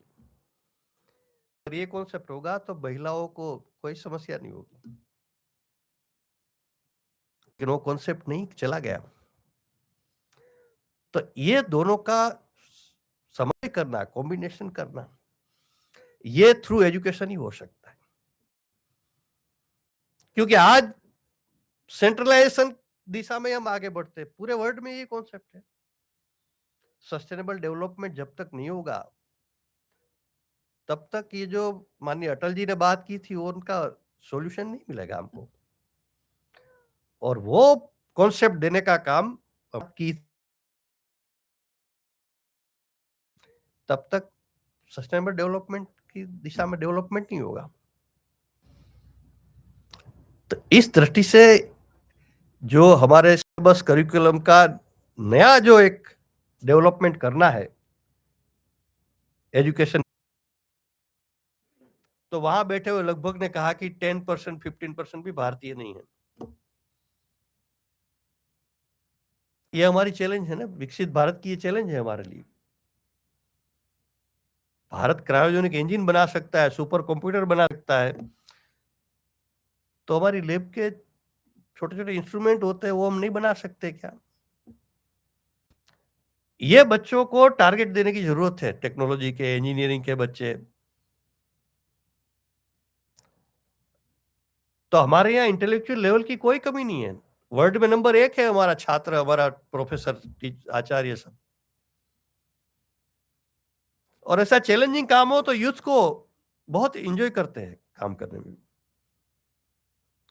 तो इस प्रकार का छोटी छोटी बातों को लेकर और संपूर्ण रूप से भारतीयता जब हम नहीं लाएंगे, आज तो सब विदेश से हमारे आ रहा है, सिलेबस भी विदेश से आएंगे, पुस्तकें भी विदेश से आएंगी। तो जब तक दुनिया से हम सब लेना ही चाहेंगे तब तक हमारा क्यों स्वीकार करेंगे दुनिया? जब विश्वगुरु भारत था, दुनिया को सब कुछ हम देते थे। उस लेवल पर हम जब तक नहीं हमारे एजुकेशन सिस्टम आएगी तब तक विकसित भारत नहीं हो सकता है। सेल्फ रिलायंस की बात की ना, आत्मनिर्भर भारत। भारत आत्मनिर्भर कब होगा कि जब तक भारत का छात्र, स्टूडेंट्स आत्मनिर्भर नहीं होगा तब तक भारत आत्मनिर्भर नहीं हो सकता है। तो क्या हमारी यूनिवर्सिटी को हम पहले आत्मनिर्भर बना सकते हैं क्या? हमारे छात्रों को हम आत्मनिर्भर बना सकते हैं क्या? सेंट्रल यूनिवर्सिटी छत्तीसगढ़ में हम लोग काम कर रहे हैं 4-5 वर्ष से, तो वहां के वाइस चांसलर कहते हैं कि हमारे 40% स्टूडेंट्स वो स्वावलंबी है, वो घर से पैसे नहीं मंगाते हैं। वहां ब्रेड भी बनता है, बिस्किट भी बनता है, वहां के फार्मेसी डिपार्टमेंट में आयुर्वेद मेडिसिन और से कई बातें बनाते हैं। और वहां एक स्टोर ऐसा है यूनिवर्सिटी में कि जो बच्चे बनाते हैं उसको वहां स्टोर पर जाता है और वहां से वो सेल होता है सब। तो मैंने उसको टारगेट दिया कि 5 साल में पूरी यूनिवर्सिटी से कोई भी बात बाहर से नहीं आनी चाहिए, हम बाहर भेजेंगे। और स्टूडेंट्स भी कितने इंटेलिजेंट हैं, वो तो टेक्नोलॉजी यूनिवर्सिटी नहीं है।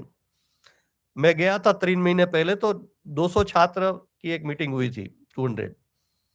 बाकी तो 2 आवर्स मीटिंग चली, लेकिन 2 एग्जाम्पल सिर्फ देता हूं।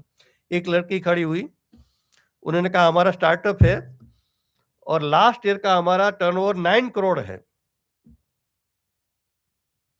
फिर एक लड़का खड़ा हुआ, उन्होंने कहा हमारा स्टार्टअप है, हमने इलेक्ट्रॉनिक्स बाइक बनाया है। और तब उन्होंने कहा था आज तो लगभग 1500 बाइक का उनको मुंबई से और अफ्रीकन कंट्री से ऑर्डर मिला है। और उन्होंने कहा कि लगभग 1.5 लाख का बाइक अभी लगभग कॉस्ट है, हम 80,000 में वो देंगे। ये हमारे बच्चे आज कर सकते हैं, कर रहे हैं। तो जब तक इस प्रकार का वर्क नहीं होगा यूनिवर्सिटी में तब तक देश आत्मनिर्भर, सेल्फ रिलायंस नहीं बन सकता है।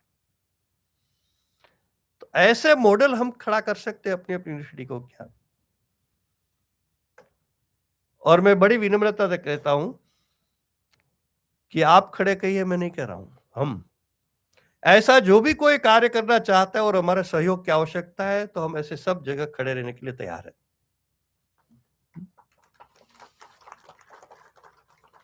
क्योंकि कोई अकेले नहीं कर सकता, हम सब मिलकर ही कर सकते हैं। तो इस दिशा में आगे के दिनों में हमने कार्य करने की आवश्यकता है। और अंतिम यहाँ मेडिकल का बहुत काम हो रहा है, तो कि मेडिकल फील्ड में होलिस्टिक अप्रोच ला सकते हैं हम क्या? चिकित्सा शिक्षा, मेडिकल एजुकेशन किस लिए है, डॉक्टर किस लिए है? अभी तो जैसे पंकज जी ने बहुत दो कॉन्सेप्ट बहुत अच्छा दिया है कि बीमार को ठीक करना, ये तो दुनिया भर में है, व्यक्ति बीमार ही ना हो, ये हमारा भारतीय कॉन्सेप्ट है, ये आयुर्वेद का कॉन्सेप्ट है। चलो वो आने में बहुत समय लगेगा अभी, लेकिन होलिस्टिक अप्रोच इसमें ला सकते हैं क्या भाई कि हर मेडिसिन का अलग अलग प्रकार इंपॉर्टेंस है, उसका फिर सिलेबस बनाना पड़ेगा कि जिसमें आयुर्वेद भी होगा, होम्योपैथी भी होगा, नेचुरोपैथी भी होगा, योग थेरापी भी होगा, सब होगा, और एलोपैथी तो होगा ही होगा। तो एक फिजिशियन डॉक्टर है, वो पहले हॉस्पिटल में जाएगा तो चेक करेगा कि इसको पेट की तकलीफ है तो इनको आयुर्वेद में भेजो, इनको स्किन का प्रॉब्लम है तो एलोपैथी में भेजो, इनको हार्ट का प्रॉब्लम है तो एलोपैथी में भेजो, स्किन का प्रॉब्लम है तो होम्योपैथिक में भेजो। तो ये हर सब्जेक्ट में इस प्रकार का होलिस्टिक अप्रोच लाने की जरूरत है, तो हर विषय का सॉल्यूशन मिलेगा हमको। तो इस दिशा में हम लोग आगामी दिशा में विचार कर सकते हैं सब मिलकर, और यही डेवलप भारत का मेन एजेंडा है। और कल भी मैंने कहा था कि प्रॉब्लम बहुत है लेकिन सॉल्यूशन भी है। नेचर का रूल्स यही है कि जहां प्रॉब्लम है वहीं सॉल्यूशन है। तो डोंट डिस्कशन प्रॉब्लम, सॉल्यूशन का डिस्कशन करिए। तो ऐसे जो एक हम एक देश भर में आइडेंटिफाई कर सकते हैं क्या कि क्या क्या चैलेंजेस है भारत के सामने आज, उस चैलेंजेस का सॉल्यूशन हम कैसे ला सकते हैं, और चैलेंज को अपॉर्चुनिटी में ट्रांसफर करना, चुनौती को अवसर में बदलना, यही मनुष्य जीवन की सार्थकता है। तो ये कॉन्फ्रेंस, ये सम्मेलन और भारतीय विश्वविद्यालय संघ के इस शताब्दी वर्ष के निमित्त आयोजित कॉन्फ्रेंस में सम्मेलन, मैंने कहा ऐसे बहुत सफल हुआ है, लेकिन इसको सार्थक बनाने के लिए हमारा व्यक्तिगत जीवन, हमारे संस्था का, हमारी यूनिवर्सिटी का और देश को जैसा भारत हमने विकसित बनाना है, विश्वगुरु भारत, इस दिशा में कार्य करने के लिए हम सब संकल्पबद्ध हो, कटिबद्ध हो, प्रतिबद्ध हो, यही आप सबसे प्रार्थना। फिर से डीवाई पार्टी विश्वविद्यालय के सभी परिवार और आप सभी का बहुत बहुत धन्यवाद।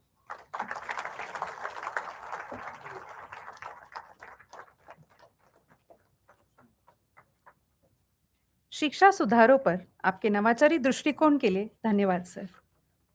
It is time to express our gratitude to all those who made this event possible.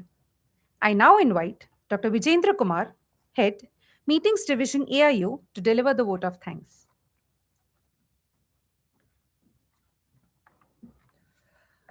Distinguished guest on the dais, our chief guest, Dr. Sri Atul Kothari ji, National Secretary Shiksha Sanskriti Utthhan Nyas, Dr. P.D. Patil sir, Honorable Chancellor DPU, Professor Binay Kumar Pathak sir, President AIU, Dr. Mrs. Pankaj Mittal, Secretary General AIU, Professor N.J. Pawar sir, Vice Chancellor DPU, Dr. Smita Jadhav ma'am, Pro Chancellor AIU, Pro VC AIU, Dr. Yasraj Patil, Treasurer DPU, Dr. J.S. Bawalkar sir, Registrar DPU, all the esteemed Vice Chancellors from all over India, our faculty members of DPU, students, entire team of DPU. As we come to the closing ceremony of this historic 100th AIU Annual Meet and National Conference of Vice Chancellor, it is a great honor and deep privilege to offer vote of thanks on behalf of AIU and my personal behalf. At the outset, I express my heartfelt gratitude to Honorable Chief Guest and distinguished guest on the dais for gracing the veritable session of 100th AIU AGM and National Conference of Vice Chancellor for their kind and generous presence. Your inspiring word have added immense value to this memorable occasion. I would like to place on record our sincere gratitude to Professor Binay Kumar Pathak sir, President AIU, and Dr. Mrs. Pankaj Mitra, Secretary General AIU, for their constant guidance, encouragement, and visionary leadership. Their support has been a pillar of strength throughout, and this landmark gathering has greatly benefited from their wisdom and their their constant guidance. Respected sir and ma'am, many thanks for your kind and generous support and guidance which enable us to conduct this conference in a befitting manner. I offer my special thanks and gratitude to Dr. P.D. Patil sir, Honorable Chancellor Dr. D.Y. Patil Vidyapith, whose gracious support and commitment have been instrumental in making this centenary event truly special. I am also thankful for my bottom of my heart to Dr. Professor N.J. Pawar sir and his entire team of DPU for their extraordinary efforts in hosting this conference so beautifully. I would especially like to recall the visit of Professor Pawar sir to the, along with his team, Professor Palekar sir, Professor Sachin sir, and Dr. Dharmender Sharma sir to the Udaipur, during which they first hand see all the preparation of the West Zone. And in such a significant event has been conducted at this DPU, we are truly blessed to have here, sir. Since then, their generational support, meticulous planning, and unwavering cooperations have been contributed immensely to organizing this event. Their dedication deserves our warmest appreciation. I must emphasize that when I arrived at DPU on 26, Professor Pawar sir personally took me his personal time and walked me to the Chancellor sir, and he discussed each and every details of arrangements in such a clarity and care that I immediately felt a sense of belongingness to the DPU. His thoughtful guidance made me feel completely familiar with his campus and surroundings. I am sincerely grateful, sir, for your humility and your meticulous attention to every smallest detail. Thank you, sir. I also extend my sincere thanks to all the esteemed vice chancellors of AIU member universities, speaker, delegates of each session whose thoughtful deliberations made this conference intellectually enriching and meaningful. The ideas shared by over these days will certainly continue to inspire higher education community. Respected sir and madam, AIU truly value your support and all the esteemed vice chancellors and directors of AIU member universities. Thank you, sir, for attending this meet in such a large number. I am also thankful to Dr. Binay Sahasrabudhe sir for giving the Centenary Foundation Day lecture. I extend my sincere thanks and gratitude to all our past presidents of AIU. And this is the first time our seven past presidents of AIU have joined this conference. I must name them: Professor S.F. Patil sir, Professor A.M. Pathan sir, Professor D.S. Chauhan sir, Professor M. Salunke sir, Professor Tej Pratap sir, Professor Thiruvasakam sir, and Professor G.D. Sharma sir. Thank you, sir. We truly value your kind guidance in our AIU. My sincere appreciations also goes to Dr. Sukla, who has looked after the sponsorship and supporting partners of AIU and DPU, and the entire organizing committee of the DY Patil, anchoring team. I could not take the name of all the team, social media team, and especially the coordinators, and who's working very hard behind the scene, whose silent and tireless effort ensured a smooth conduct of this conference. A special appreciation goes to all the licensing officers and volunteers who took care of our esteemed Vice Chancellor with a smiling face. Also, we cannot forget to express our sincere gratitude to Padma Shri Hariharanji and his entire team for mesmerizing performance. We are equally thankful to DPU for providing us the opportunity to witness the live performance of such a legendary icon. I extend my sincere appreciation to all the 70 member universities who submitted their poster and for their enthusiastic participation for submitting the best practices poster. Your contribution reflects a commendable commitment to innovations, excellence, and sharing the institutional knowledge.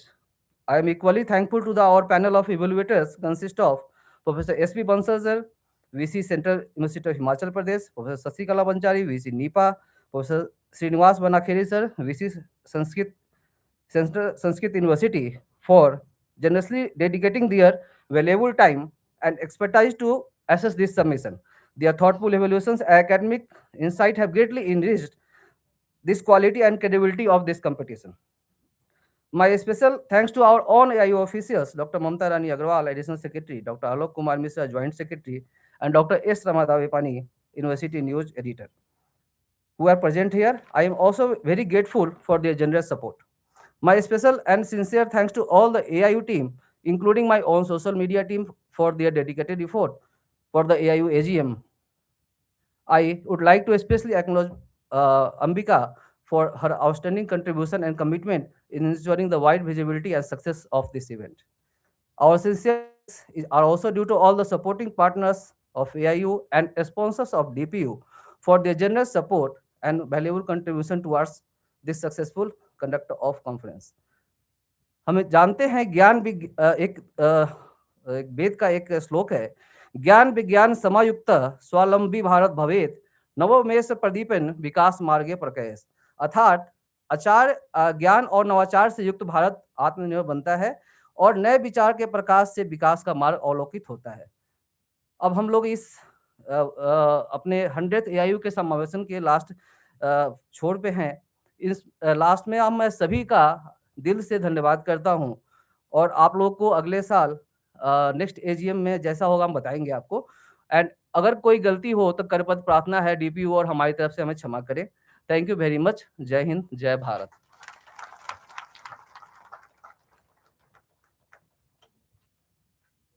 Thank you, sir. As we come to the close of this enriching and inspiring program, we extend our heartfelt gratitude to all our distinguished dignitaries from Association of Indian Universities, esteemed vice chancellors, and participants for making this occasion truly memorable. As the proud host of this prestigious gathering, it has been our honor to welcome such esteemed assembly of academic leaders and visionaries. We sincerely trust that your time on our campus has been comfortable, enriching, and memorable, both intellectually and personally. At DPU, we believe that hospitality goes way beyond. It is about building meaningful connections and lasting collaborations. We look forward to continuing these associations as we collectively strive towards strengthening higher education in our nation. I now request everyone to kindly rise for the national anthem.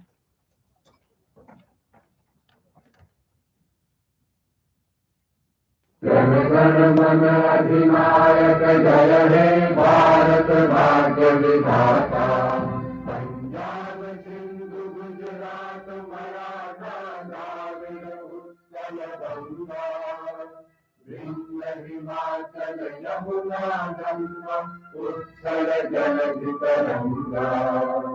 तब शुभ नामे जागे तब शुभ आशीष मांगे गाहे तब जय गाथा। जन गण मंगल दायक जय हे भारत भाग्य विधाता। जय हे जय हे जय हे जय जय जय जय हे। भारत माता की जय। Thank you. With this, we formally conclude today's program. We wish you all a safe journey and a wonderful day ahead. The lunch is organized in the Vidyapit building on the terrace. Thank you. Thank you. Dhanyawad, Sanna. Dhanyawad.